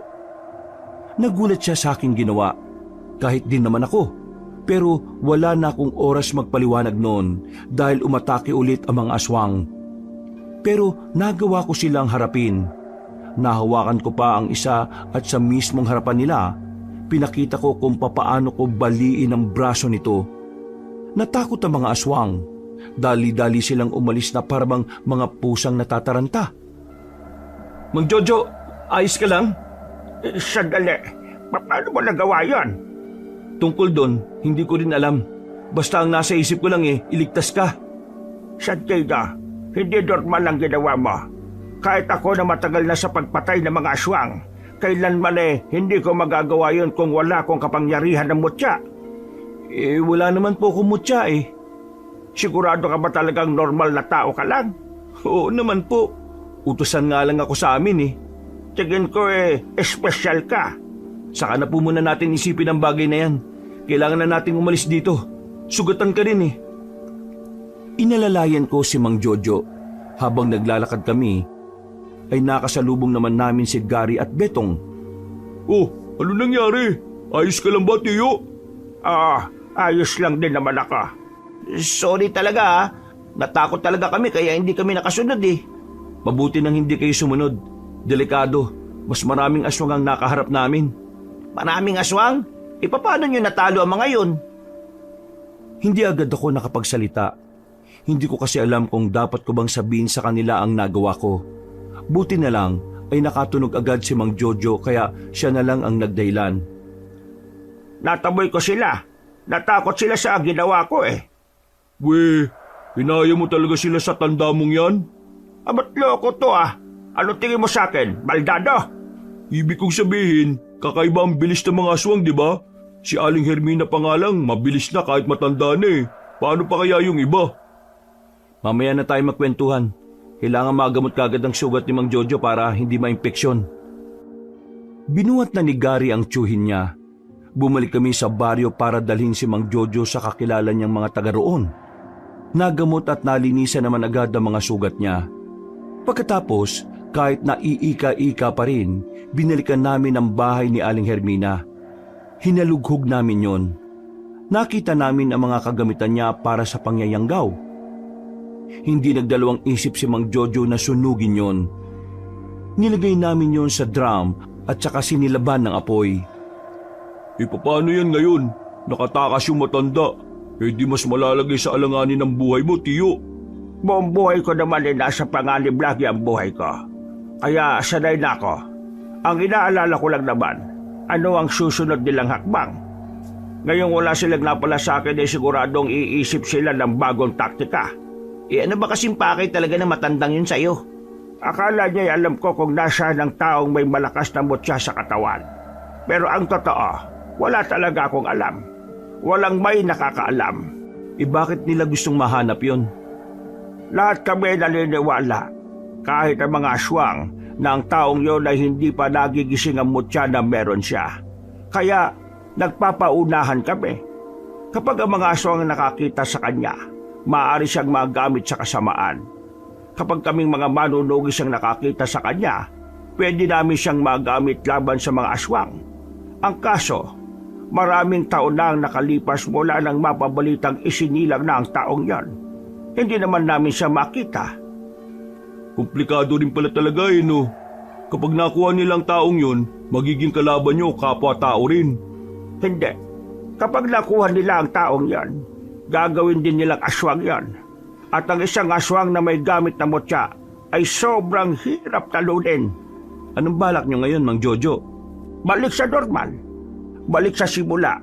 Dahil alam kong magtatago na muna ang mga aswang na yan. Paghahandaan namin ang muli nilang paglitaw. Kami, paanong sideline namin? Bumalik na muna kayo sa inyo, kayong dalawa. Si Santino na lang muna ang isasama ko. Bakit naman? Ang daya nyo naman. May paborito? May paborito? Sa dami ng nangyari kanina, nanood lang kayong dalawa batukan ko kaya kayo dyan. Naunahan kasi ng takot Yun nga ang punto ko. Hindi ka maaaring humarap sa mga aswang kung wala kang dalang tapang at lakas ng loob. Tignan nyo kanina itong si Santino. Ang tapang-tapang. Kahit na alam niyang delikado, hinarap niya yung aswang. Siguro nga tama si Mang Jojo. Manahimik na lang tayo. Napapakamot na lamang sila sa ulo ng mga sandaling yon, Kabanong. Tinapi ko na lang sila sa balikat. Pagbalik namin sa bahay ni Mang Jojo ay nagpaalam na rin kami sa kanya. Kailangan na rin kasi namin bumalik sa mga bahay namin dahil malamang sa malamang hinahanap na rin ako ng kasama ko sa bahay. Habang naglalakad, hindi pa rin ako makapaniwala sa mga nagawa ko. Hindi yun mawala-wala sa isipan ko. Bumalik sa aking isipan ang sandali bago ko kinalaban ng mga aswang. Naramdaman ko noon na umiinit ang puwet ko. Sa isip ko nga, baka may kakaiba sa puwet ko na siyang nagbibigay sa akin ng tapang at lakas para harapin ang mga aswang. Mabuti naman at nakaisip ka pang umuwi. 10:00 na ng gabi Sobrang sipag mo naman yata sa trabaho ninyo. Nag-overtime lang po. Kailangan ko kasing kumita ng extra kasi malapit nang maubos ang bigas natin. May pagkain na po ba? Nagluto kami kanina kaso ubos na. Akala kasi namin hindi ka na uuwi kaya hindi ka na namin tinirhan. Napabuntong hininga na lamang ako, Kabanong. Sa isip-isip ko noon, ano pa nga ba ang aasahan ko sa kanilang dalawa? Sa tuwing nahuli akong umuwi ng bahay, inuubos nila lahat ng pagkain. Ang dinadahilan nila, akala nila hindi ako uuwi. Pumasok na lang ako sa bahay. Buti na lang ay hindi nagtanong-tanong si Tatay Omar kung saan ba talaga ako nanggaling. Nakahinga rin ako ng maluwag dahil mukha namang wala pa silang alam na nawalan na ako ng trabaho. Mga bandang 12:00, hindi pa rin ako makatulog. Iniisip ko pa rin ang mga nangyari. Lumabas na muna ako ng bahay para sana magpahangin muna. Pero nakita ko si Tatay Omar sa labas. Merong hinihitit na kung ano. Hindi naman na yun bago sa akin. Noon pa man, alam ko namang gumagamit siya ng pinagbabawal na gamot. Pero wala akong lakas ng loob na isumbong siya sa mga pulis. Pagkakita niya sa akin, ay hindi na muna niya tinuloy ang ginagawa niya. Agad-agad niyang itinago yun. Buisit ka. Dinulat mo naman ako Bakit magising ka pa? Hindi lang po ako makatulog, Tay. Nagdodroga ka yata kaya hindi ka makatulog Tay, meron lang po sana akong gustong itanong. Kapag sinagot ko yan, pumasok ka na ha. May gagawin pa ako Tay, bago namatay si Mama Teresa, may nasabi ba siya sa inyo tungkol sa akin? Tungkol sa'yo? Anong tungkol sa'yo? Kahit na ano. Tungkol sa akin na medyo weirdo. Hindi ka panipaniwala. Di kaya kakaiba. Hay, Santino. Kung inakala mong may iniwang yaman si Teresa bago namatay, manigas ka dyan. Wala nga kahit na anong alahas yun At saka kung meron man, asa ka pang mapupunta sa'yo yun ampun ka lang naman. Hindi naman po yun ang tinutukoy ko. Yung tungkol ba sa akin, kung may kakaiba ba akong tinataglay na basta, yung hindi pangkaraniwan. Alam mo, ikaw yata ang adik Ano ba gusto mong malaman? Na dati kang superhero? Na ang mga magulang mo dating miyembro ng mga sindikatong pinakamayaman sa buong Pilipinas? Alam mo, sa halip na nagtatanong ka ng mga walang kakwenta-kwenta, matulog ka na lang at nang magkamuta ka pa. Sige na, pasok na. Nakakabala ka sa akin Tumango na lang ako sa kanya. Alam kong wala na akong makukuhang matinong sagot sa kanya dahil kahit na kailan, hindi siya maayos kausap. Isa pa, mukhang wala rin naman talaga siyang nalalaman. Kinabukasan, maaga akong nagising. Ang dami kong gawaing bahay. Lahat kasi ay iniwan lang nilang nakatiwangwang. Oh, Ate Amira, kararating mo lang? Hindi ba halata? Ayan kapapasok ko lang dito sa bakuran natin. Mainit na naman ang ulo mo. Nag-away na naman siguro kayo ng boyfriend mo, no? Wala kang pakialam. Umalis ka na nga sa daraanan ko. Baka maampas pa kita nitong bag ko Siya nga pala, nakapagluto na ako ng almusal Kumain ka na lang kapag gusto mo na. Si tatay, tulog pa Siya nga pala, nabalitaan ko ng maraming factory ang napasara sa bayan Hindi ba nakasama yung factory na pinapasukan mo? Ha? Hindi. Bakit naman madadamay kumpleto si boss sa papeles? Mabuti naman kung ganon. Hindi ka pwede mawala ng trabaho Dahil kapag nangyari yon, lahat ng gastusin sa akin mapupunta. Ayoko naman na wala nang natitira sa akin. Hindi na ako nagsalita pa, Kabanong. Hinayaan ko na lang siya sa mga sinasabi niya. Kahit na ang totoo, natatawa lang ako sa utak ko dahil kahit na kailan naman kasi hindi naman siya nag-abot ng pera sa akin. Kung mag-abot man, galit pa. Samantala, pinuntahan ko naman si Gary at Betong ng mga sandaling yon. Maaga rin silang nagising. Hindi kasi sila nakatulog na maayos. Ano? Pupunta ka ba kay Tiyo ngayon? Hindi pa rin ba alam ni Mang Omar at Amira? Hindi pa nga rin nila alam eh. Hindi ko alam kung paano ko sasabihin. Tingin ko, sabihin mo na. Kasi kung hindi, ikaw din ang mahihirapan. Paano kapag dumating na yung katapusan ng buwan? Anong may papakita mo sa kanilang sahod? At saka, kapag mismong sila pa ang nakaalam maalilintikan ka talaga. Yan nga din ang naiisip ko eh. Kaso, natatakot ako sa magiging reaksyon nila. Alam niyo naman na sila na lang ang pamilya ko, di ba? Ang pamilya, minamahal ka, pinahahalagahan. Ginagawa ka lang nilang tagasagot sa gastusin sa bahay nila eh. Hindi pamilya yan. Intindi na lang natin si Santino. Hindi natin alam kung gaano kahirap yung sitwasyon niya eh. Ay, siya nga pala. Matanong ko lang kayo. Pag uwi ba natin kagabi, wala ba kayong naramdaman na kakaiba sa bahay niyo? Nagkatingin na kami ni Betong at sabay na umiling. Sa tono pa lang ng pananalita ni Gary, alam na naming may nangyayaring kakaiba. Bakit mo pala naitanong, pre?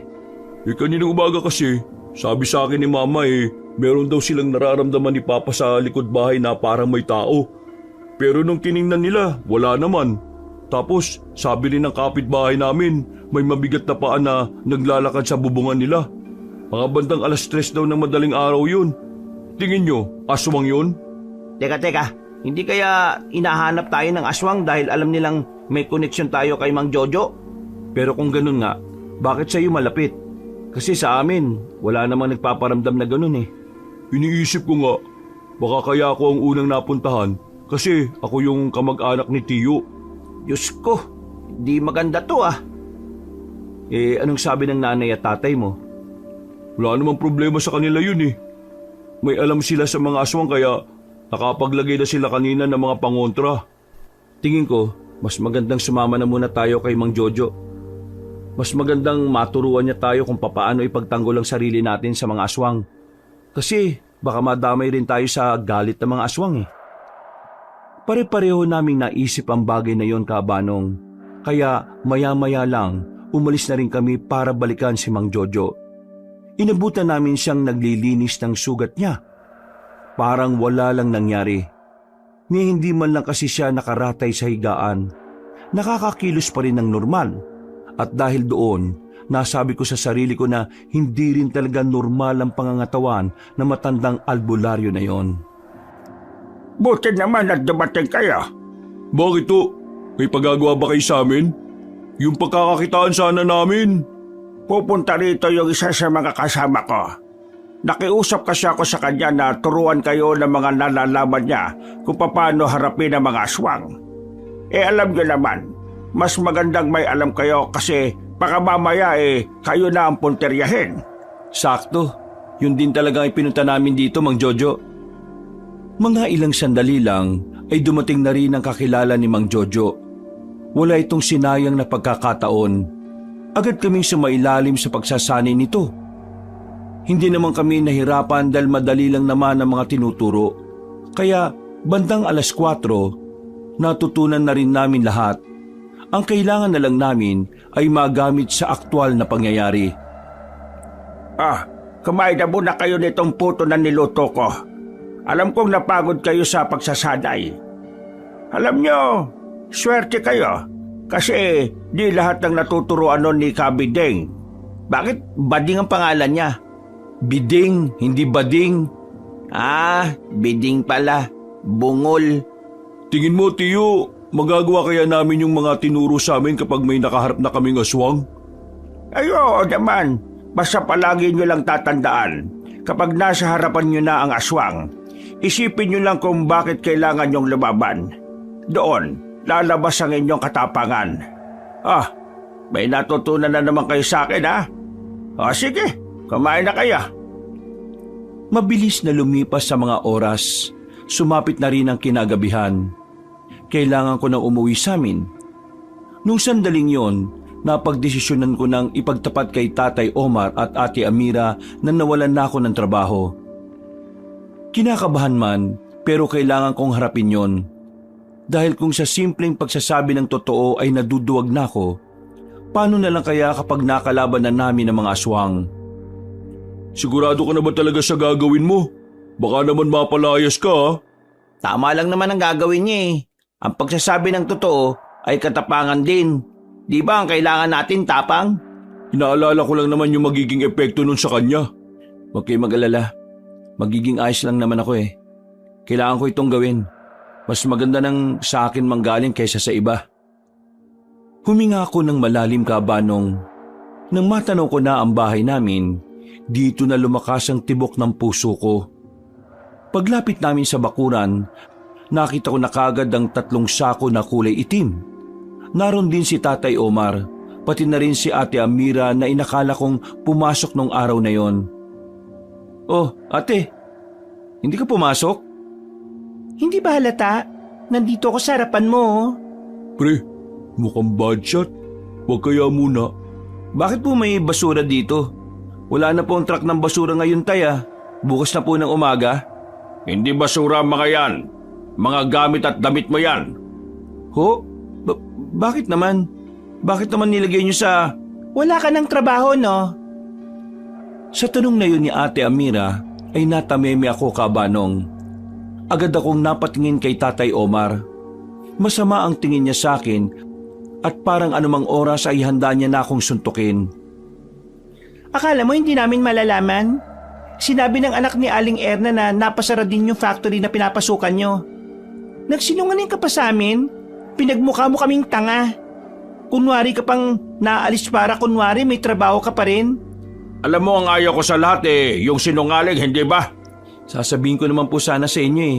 Pero natatakot ako na baka Umutang pa naman ako kay paring Berting ng pera kasi alam ko mababayaran mo sa katapusan.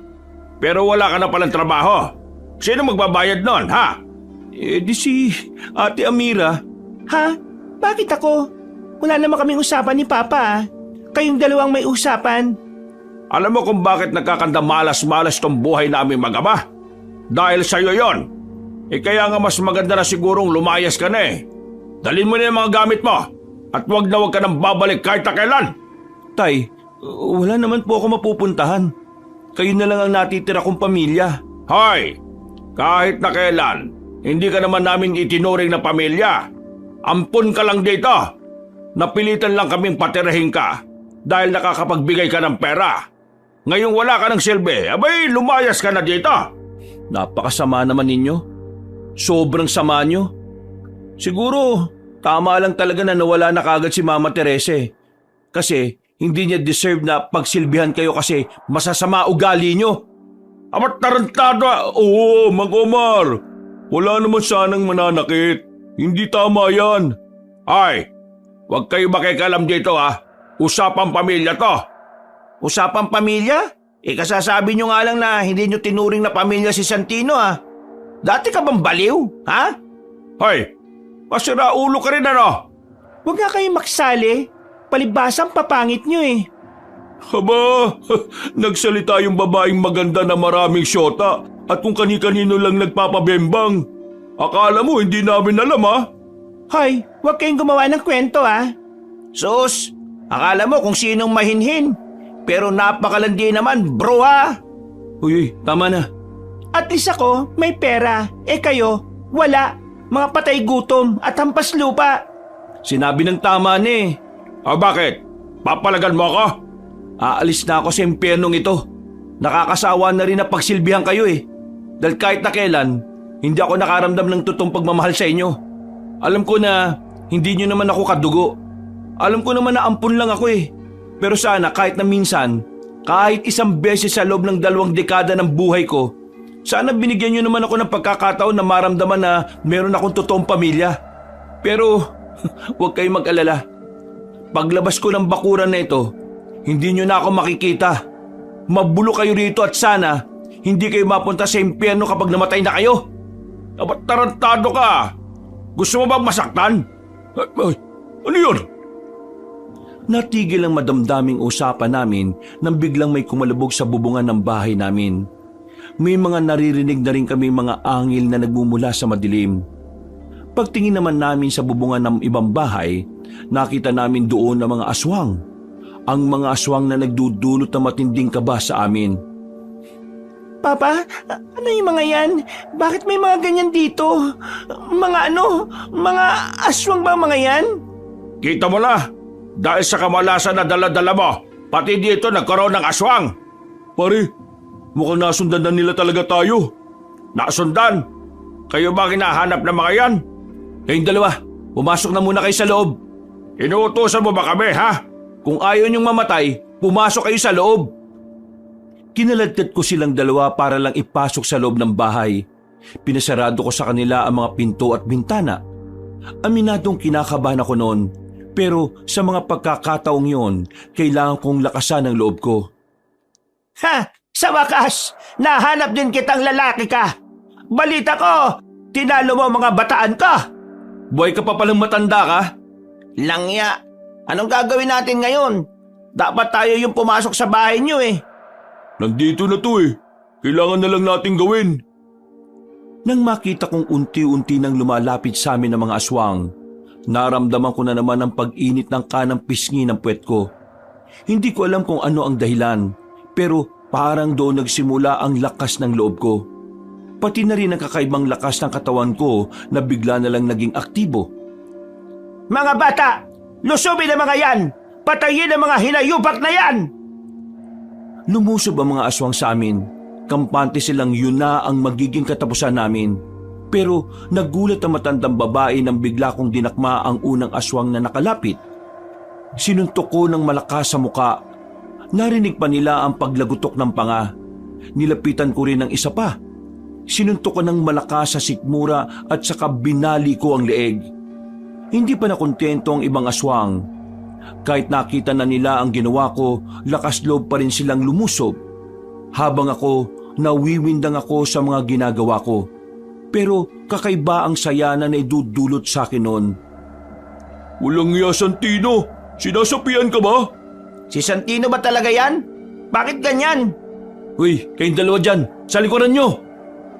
Naalarma sila nang makitang may mga aswang na ring lulusob sa kanila. Buti na lang ay hindi sila natamaan. Lumipas pa ang ilang sandali, natodas ko na rin ang mga aswang. Kaya nung mga sandaling yon, si Aling Hermina na lang ang natira. Paano mo nagawa yon? Sino ka ba talaga? Kahit ako, hindi ko rin alam kung paano ko nagawa ang mga yon. Pero mahalaga ngayon, alam ko na sa sarili ko na sa mga oras na ito, kayang-kaya na kitang paslangin. Kung sino ka man, hindi kita aatrasan, iho. Hindi ko hahayaang madismaya na naman sa akin ang aking asawa. Lumapit ka! Simulan na natin to! Eh, paano kami? Bantayan nyo na lang muna si Natay Omar. Ako nang bahala sa matandang ito. Bantayan? Anak ng... Hayaan na lang nating lapain yung mga yon. Tara na, Betong! Pag-alis nilang dalawa, naganda na rin ako para sa paglapit ng matandang aswang. Nararamdaman ko ang kakaibang enerhiya na nagmumula sa kanang pisngi ng aking puwet. Nakakatawa mang isipin, pero biglang nagkaroon ng halaga sa akin ang puwet kong yon. Pakiramdam ko, ang puwet na yon ay ang magliligtas sa amin. Humanda ka ngayon! Mula sa bubungan namin, tumalon siya papunta sa akin. Bago pa lang siya bumagsak, sinalubong ko na kagad siya ng suntok.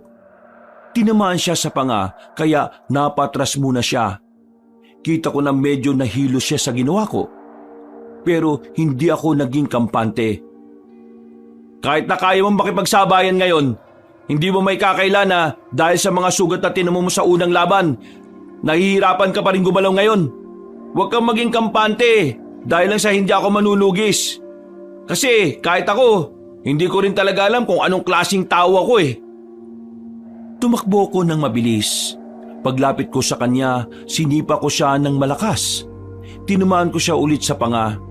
Tabingi na ang mukha niya sa mga pagkakataong yon, kabanong. pero patuloy pa rin siyang lumalaban at bumabangon.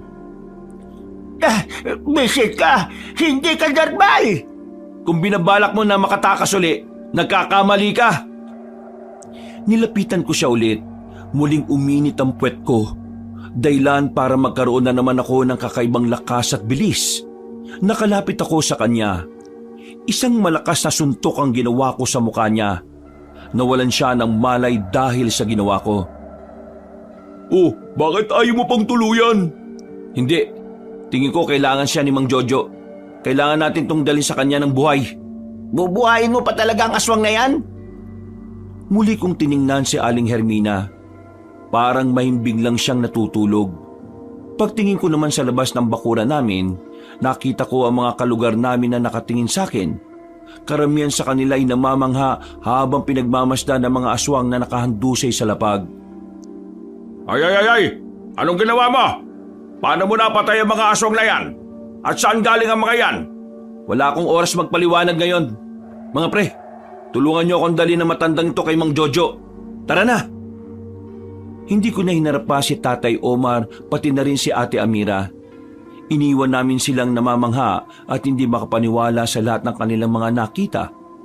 Noong mga sandaling yon, nararamdaman ko pa rin ang kakaibang kapangyarihan na nananalaytay sa mga ugat ko. Kapangyarihan na hanggang sa mga tagpong yon ay hindi ko pa rin alam kung saan nagmumula. Nakarating naman kami ng ligtas sa bahay ni Mang Jojo. Kahit siya ay nabigla nang nakitang daladala namin ng walang malay na si Aling Hermina. Iginapos namin ang matandang yon sa malaking haligi. Tinalo mo ang lahat ng mga aswang at dinala mo rito. Hindi ka na normal. Ikaw rin ang tumalo ng mga aswang noong nasa gubat tayo, hindi ba? Ka ba talaga, Santino? Oo nga pre, nahihiwaga na kami sa iyo ha. Baka mamaya aswang ka na rin ha. Ano bang nararamdaman mo sa katawan mo? Wala ka bang weirdo na nararanasan itong mga nakaraang araw? Ang totoo naguguluhan din ako. Pero bago ang mga ito, biglang uminit ang kanang pisngi ng puwet ko At sa tuwing iinit yon, nararamdaman ko na parang may dumadaloy na kakaiba ring lakas. Hindi ko alam kung anong meron sa puwet ko. Tingin ko, doon ang gagaling yung kalakasan ko Patingin nga ako ng puwet mo. Hindi pa man ako pumapayag sa gusto ni Mang Jojo, ay itinas na niya ang short ko. Nakita namin ang balat ko roon na kasing hugis ng mapa ng Mindanao. Walang hiya! Malapad ang ngiti ni Mang Jojo. Nakailang beses niya pa akong niyakap na parang nanalo siya sa loto. Kakaiba ang kagalakan niya nung mga sandaling yon. Teka Mang Jojo, bakit po? Ikaw ang sinasabi sa propesiya ng mga aswang at albularyo. Ikaw ang taong may pinakamalakas na mutya. Ang mutya ng balat sa puwet. Teka. Parang ang pangit naman pakinggan nun. Balat sa puwet. Ang balat na yan ang nagbibigay sa iyo na kalakasan. Ikaw Santino. Ikaw ang magliligtas sa sanlibutan laban sa mga masasamang nilalang. Walang yaka pre, isa ka palang superhero. Kung ganon, hindi pala kamalasan ang dulot ng balat ko sa puwet. Hindi kamalasan, kundi kapayapaan. Napabuntong hininga na lang ako ng mga sandaling yon, Kabanong. Biglang naramdaman ko ang mabigat na responsibilidad na nasa balikat ko. Pero hindi ko yun tatanggihan. Pakiramdam ko kasi ay may plano talaga ang Panginoon kung bakit ako ang napili niya para sa tungkuling ilaban ng kapayapaan ng mga tao. Maya-maya pa, nagkaroon na rin ng malay si Aling Hermina. Duguan pa rin ang nguso nito pero medyo umayos na rin ang pagkakatabingi ng panga. Nasaan ako? Saan niyo ako dinala? Nandito ka sa pamamahay ko. Huwag ka mag-alala. Hindi ka ligtas dito. Isang malaking katangahan na dinala niyo ako rito. At bakit? Nandito ka nga sa lugar ng mga papatay sa inyo. Matagal na namin hinahanap ang lugar ng mga albularyo at manunugis. At dahil dinala niyo ako rito, hindi na sila mahihirapang tuntunin kayo. Mas maganda nga sila na nga ang pumunta rito. Para naman hindi na rin kami mapagod na hanapin kayo. Hindi kayo mananalo sa asawa ko. Kahit kaunti, hindi. Kung ako, oo. Hindi ko kakayanin ang asawa ba? Matanda na ako eh. Wala na akong ganong lakas. Pero itong si Santino, sigurado ako, mapapaslang niya kung sino man yung Poncio Pilatong asawa ba. Yan! Nakachamba lang yan sa akin. Hoy, tanda! Itong kaibigan namin, siya ang taong may malakas na mutya na hinahanap ninyo. Siya ang taong nasa propesiya ng mga aswang at albularyo. Kaya magdasal ka na. Sa oras na magpunta rito ang asawa mong buang, sa inidorong bagsak niya. Anong sinabi mo? Hindi ka ba nagtataka kung paano kanya tinalo kahit wala naman siyang gaanong kaalaman sa pakikipaglaban?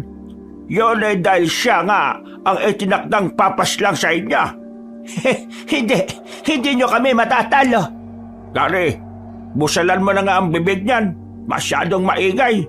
Bakit ako? Pwede namang si Betong ah. Natatakot ka ba? Eh di umuwi ka na lang kaya. Ako? Natatakot? Hindi ah. Agad-agad namang kumilo si Gary at tinulungan na lang din siya ni Betong. Sandali ko namang hinila si Mang Jojo at dinala sa gilid. Dinala ko siya dito sa pagbabakasakali na sabihin niya sa atin kung nasa ang ibang mga aswang. Pero hihintay na lang pala natin silang dumating. Hindi ba wala nang kwenta yan? Gagamitin natin siyang bihag para kapag nandito na yung pinakapinuno nila, hindi na sila makakapalag.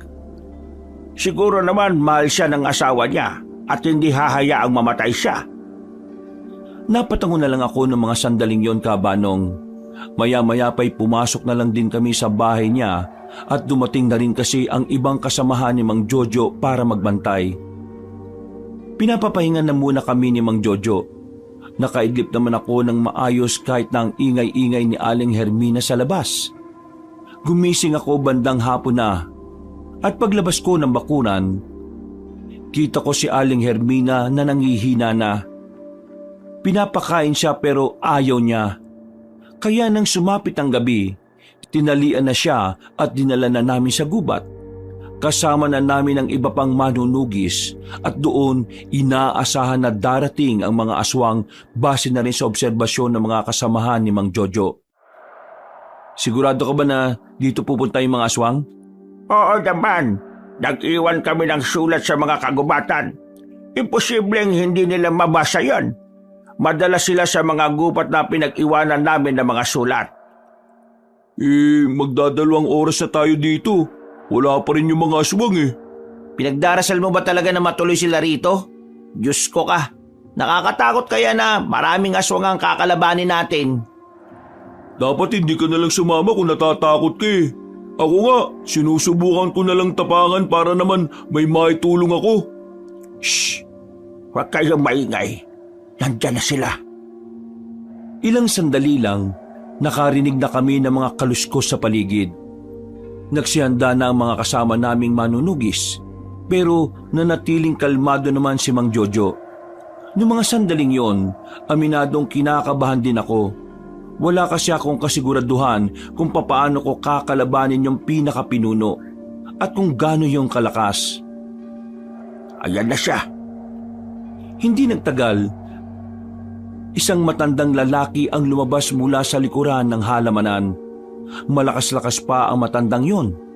Kitang-kita naman sa paglalakad. Presensya pa lang niya, ramdam na kagad namin ang tensyon. Tumigil siya ilang metro ang distansya sa amin. Mahal ka! Mabuti dumating ka!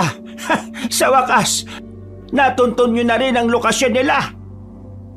Kahit na kailan, wala ka talagang kwenta. Paano ka nahuli ng mababang nilalang na yan? Nakalaban ko ang taong may malakas na mutya. Itong binatang ito, siya yan! Taong may pinakamalakas na mutya? Ikaw ba talaga yon? Yun ang sabi nila. Ikaw pala ang pinuno ng mga salot. Pasensya ka na ha, pero sa amin napunta ang taong ito. Wala naman akong pakialam eh. Wala namang silbi sa akin yan. Mahal ko, anong ibig mong sabihin? Kayang-kaya kong talunin ang kahit na anong mutya sa lupay na ito. Kung tatangkain mong manggulo ngayon, mamamatay itong asawa mo. Ang mabuti pa sumuko na kayo para hindi ito mamatay. E di patayin nyo kung gusto ninyo. Ikinagulat namin ang naging sagot ng matandang lalaki. Ang buong akala kasi namin ay magagalit at mababalot siya ng puot dahil hawak namin si Aling Hermina. Pero kabaliktaran lang ang nangyari. Wala siyang pakialam kahit na kaunti. Anong ibig mong sabihin? Ha? Mahal ko? Bakit? Bakit mo ito ginagawa? Akala ko ba magkakampi tayo? Magkakampi nga tayo nung may pakinabang ka pa. Ngayong wala na. Tingin mo, isusugal ko ang buhay ko para lang sa walang kwentang kagaya mo? Napakawalang puso mo talaga, Tanyaga. Ginamit mo lang ako. Walang kwenta ang plano niyong gamitin ng aswang na yan laban sa akin. Dahil una pa lang, wala naman niyang halaga sa akin. Sandaling namayan niyang katahimikan. Maya-maya lang sumenya sa matandang aswang sa mga kasamahan nito. Walang umangil, tahimik silang umatake. Mabuti na lang ay nakahanda rin ang mga manunugis. Nagsimula ng magsagupaan. Ako naman ay agad na hinanap kung nasaan ang pinuno ng mga aswang. Nanatili lang siyang nakatayo na parabang hinihintay lang din ako. Mag-ingat ka, Santina. Malakas ang isang yan. Tumango lang ako sa sinabi niyang yon. Naglakad na ako papunta sa matandang aswang. Hindi man lang siya umalis sa kinatatayuan niya. Maya-maya pa, nararamdaman ko na lang na umiinit na ang kanang pisngi ng puwet ko. Isang senyalis na nagiging aktibo na nga ang mutya ng balat sa puwet. Bago mamatay ang isa sa atin, gusto ko lang munang malaman kung anong pangalan ng taong mapapatay ko o ng taong papatay sa akin. Santino ang pangalan ko. Aba, Tunog Anghela. Tanyaga naman ang pangalan ko. Tunog tanga. Alam mo ba kung bakit ako ang hinirang na pinuno? Hindi na ako sumagot sa tanong niya. Nang maramdaman ko ang kakaibang enerhiya na dumadaloy mula sa balat ko, mabilis na akong lumapit sa kanya. Sinuntok ko siya ng malakas. Sa sobrang lakas ay lumikha rin ito ng malakas na hangin. Ang kaso nga lang, hindi ko siya tinamaan. Mabilis din siyang nakailag. Hindi pa ako nakontento, muli kong sinundan ng pag-atake ko. Pero hindi pa rin ako makatama. Nakita kong tumatawa lang siya. Masyado ka pang bagito. Oo, at nasa iyo na ang pinakamalakas na mutya. Pero kulang na kulang ka pa rin sa karanasan, bata. Hindi ko kailangan ng karanasan para mapatay ka. Ang kailangan ko lang, talino. Tama. Tama ka naman sa sinabi mo. Pero wala akong nararamdamang talino sa iyo. Nang siya naman ang umatake sa akin, ay hindi ko yun nailagan. Sa sobrang bilis, hindi ko nakita na nasa likuran ko na siya. Sinuntok niya ako sa likod. Sa lakas, tumilapon ako at tinamaan ko pa ang ibang manunugis na nakikipaglaban din. Santina! Huwag niyo ako intindihin. Kayang-kaya ko pa naman. Mabilis akong bumangon. Walang pagdadalawang isip kong binalikan ng aswang na yon. Makilang ulit ko siyang pinagsusuntok at pinagsisisipa. Pero kahit na anong gawin ko, hindi ko siyang magawang tamaan. Umilag-ilag lang siya habang tumatawa. Sandali akong tumigil. Napansin ko na nadadala na ako sa emosyon. Huminga ko ng malalim. Ikinalma ko muna ang aking sarili. Mukhang baliwala na yata mo siya na ipinagkalob sa iyo ng itinuturing niyong Panginoon, ano? Walang kwenta! Magsasalita pa sana ako pero nagulat ako nang nasa harapan ko na siya. Naramdaman ko na lang ang matigas at mabigat niyang kamao sa sikmura ko. Sa lakas ng suntok niya, napasuka ako ng dugo. Hindi pa doon natatapos ang atake niya. Dahil hindi pa man ako nakaka-recover, sinuntok niya ako ulit ng ilang beses sa mukha. Sa loob lang ng halos 3 minuto, bugbog sarado na ako. Nakasara na ang kaliwang mata ko. Gusto akong tulungan ni Mang Jojo pero dahil may mga kalaban din siya ay hindi niya magawang makalapit sa amin. Hindi porke binigyan ka ng mutya, iisipin mo nang kaya mo akong talunin. Ha! Nahihiba ka na yata!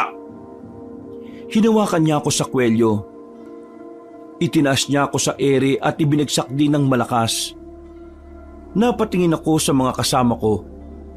Napansin kong parang lumalamang na rin sa laban ng mga aswang.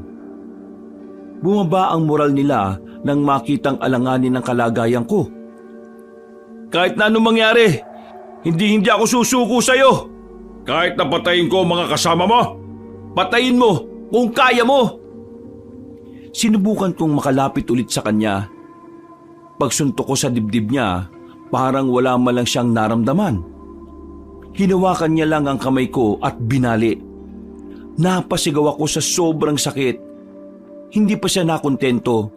Sinubsob niya ang mukha ko sa lupa at tinapakan ng maraming beses. Hindi ba pinapanganak ang tao makakapatay sa akin? Habang nangyayari yon, ay parang nawawalan na ako ng pag-asa. Parang gusto ko na lang natanggapin na yun na ang katapusan ko. Sa isip-isip ko, baka hindi talaga ako ang itinakdang tatalo sa mga aswang. Napapapikit na lang ako. Parang sandali akong nawala ng malay. At sa sandaling yon, nakita ko na ang mukha ni Nanay Teresa, ang taong nagpalaki at nag-alaga sa akin.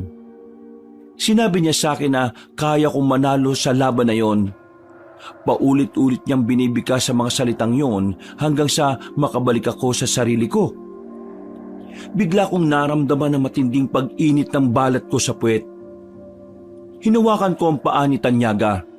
Ikinagulat niya ang ginawa ko, pero mas nagulat siya nang magawa kong makabangon.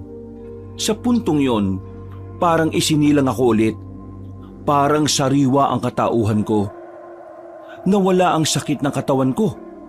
Nawala ang sakit ng pagkakabugbog sa akin. At ang utak ko ay parang sobrang linis, na ang tanging iniisip lang ay ibigay ang kapayapaan para sa mga tao. Teka, anong nangyari? Marahil mas marami kang karanasan sa akin, Tanyaga. Pero kahit na kailan, hinding-hindi matatalo ng kasamaan ang puso ng kabutihan. Manahimik ka! Hindi na niya naituloy ang kanyang sasabihin na makalapit na ako sa kanya. Dinakma ko ang mukha niya at malakas na isinubsob sa lapag. Binilibag ko rin siya ng malakas, dahilan para tumama siya sa mga aswang. Nang subukan pa ng mga aswang na tulungan ng pinuno nila, pinagbababali ko lang ang liig ng mga yon. Wow! Ayan na ang tunay na kapangyarihan ng balat sa puwet! Sinasabi ko na nga ba eh. Tapusin mo na to lahat, pre! Pambihira! Dinakma ko ang binti na matandang aswang. Binali ko yon ng walang kahirap-hirap. Napasigaw naman siya sa sobrang sakit. Pero nang bitiwan ko siya, ay agad siyang nakadistansya. Hindi mo maaaring magising ang kapangyarihan ng mutya kung hindi ka pa nito lubusang kilala. Paano nangyari to? Tiwala. Tiwala sa isa't isa ang naging pundasyon ko at ng mutya. Kaya ngayon, ihanda mo ng sarili mo dahil ang bagitong ito ang magbabaon sa iyo sa impyerno. Hindi ako papayag. Hindi ako papayag na sirain lang ng isang baguhan ng manunugis ang mga pinaghirapan ko. Hindi ako manunugis. Ako ang itinakda. Dali-dali kong nilapitan si Tanyaga. Nagpakawala ako ng maraming suntok na hindi niya na nagawa pang ilagan. Bawat tama sa mukha niya ay naririnig kong parang may nababasag na buto. Hindi pa ako nakontento. Sinipa ko siya ng malakas sa sikmura. Pagtilapon niya ay sinundan ko siya ulit. Hindi ko na hinayaang makabangon siya. Dinurog ko ang mukha niya gamit ang mga kamao ko. Pero hanggang sa mga sandaling yon, nagagawa pa rin niyang matawa. Pero hindi na siya nakakapagsalita. Ito na ang katapusan ng mga aswang! Kinuha ko ang itak na nasa lapag. Habang siya naman ay paggewang-gewang na lang, naglakad ako palapit sa kanya. Sinubukan niya pa akong pigilan. Hinawakan niya ang kamay ko. Pero wala na akong nararamdamang lakas mula sa kanya. Hindi na ako nagsayang ng oras. Itinara ko na sa kanyang dibdib ang itak. Pagugot ko ay hinawakan niya ako sa kamay. Meron siyang gustong sabihin pero hindi na niya nagawa. Nagawa ko! Tama! Nagawa ko nga! Naramdaman ko na lang na parang nanghina na ang tuhod ko. Masyado ko nagamit ang kapangyarihan ng mutya kaya nanlambot ang mga tuhod ko. Samantala, nang makita ng mga aswang na patay na ang kanilang pinuno, ay parang nawalan na sila ng pag-asa. Yun ang naging dahilan para matalo silang lahat. Si Aling Hermina naman, hindi na rin hinayaan ni Mang Jojo na mabuhay. Tinuluyan na rin niya yon. Ayos ka lang ba? Ayos lang ako, pero nangihina ako eh. Normal yan. Nabigla ang katawan mo sa kapangyarihan ng mutya. Inalalayan ako ni Gary at Betong. Inupo nila ako sa gilid at napasandal na lang ako sa puno. Pagtingin ko sa paligid, wala na akong makitang mga aswang. Katunayan, tuluyan na nga talaga kaming nanalo sa laban. 2 araw matapos ang labanan, gumaling na rin ang mga sugat ko. Mas mabilis yung naghilom lang dahil na rin sa kapangyarihan ng mutya. At dahil tapos na ang problema namin sa mga aswang, ang problema naman sa bahay ang kailangan kong asikasuhin. At may gana ka ba talagang bumalik dito, ha? At ano? Tatakutin mo kami para patirahin ka namin dito? Pagbabantaan mo kami kasi meron kang pambihirang lakas na nakakapatay ng aswang? Hindi ako bumalik dito para makipag-away o makipagtalo. Nandito ako para kunin ang mga gamit ko. Aalis na ako. Mabuti naman kung ganon. Kung nandito ka pa baka madamay na naman kami sa peligrong daladala mo. Kay Omar, maraming salamat ha. Maraming salamat at pinatuloy niyo ako dito ng halos 2 dekada. Maraming salamat din sa iyo, ate. Kasi kahit papano, naranasan kong magkaroon ng ate. Hindi na ako babalik. Susubukan kong mamuhay ng normal. Sana maging maayos lang kayo rito palagi. Hindi na nakapagsalita pa si Tatay Omar at Ate Amira sa mga sinabi ko. Natameme sila. Parang nakaramdam din ng konsensya. Sa kabila rin kasi ng mga pang-aabuso nila sa akin, kahit na kailan ay hindi ako nagtanim ng galit sa kanila. Pero lahat ng pagtitiis ay kailangan ko na rin bigyan ng hangganan. Nang sa ganon, mahanap ko kung ano ba talaga ang buhay na para sa akin. Umalis ako sa poder ni Tatay Omar Cabanong. Tumira ako sa bahay nila Mang Jojo. Dahil sa nagawa kong pagtalo sa mga aswang, nagtulong-tulong ang mga manunugis para gawan ako ng bahay sa baryo nila. Si Gary at Bentong naman, nakahanap na rin ng panibagong trabaho sa bayan. Habang ako, pinagpatuloy ko ang pagiging tagapangalaga ng mutya. Itinuloy ko ang tungkulin ng isang bagong manunugis na handang gawin ng lahat, maprotektahan lang ang sanlibutan. Hanggang dito na lang po, Kabanong. Sana'y meron kayong napulot na aral sa kwentong ibinahagi ko. Maraming pong salamat at magandang araw po sa inyong lahat.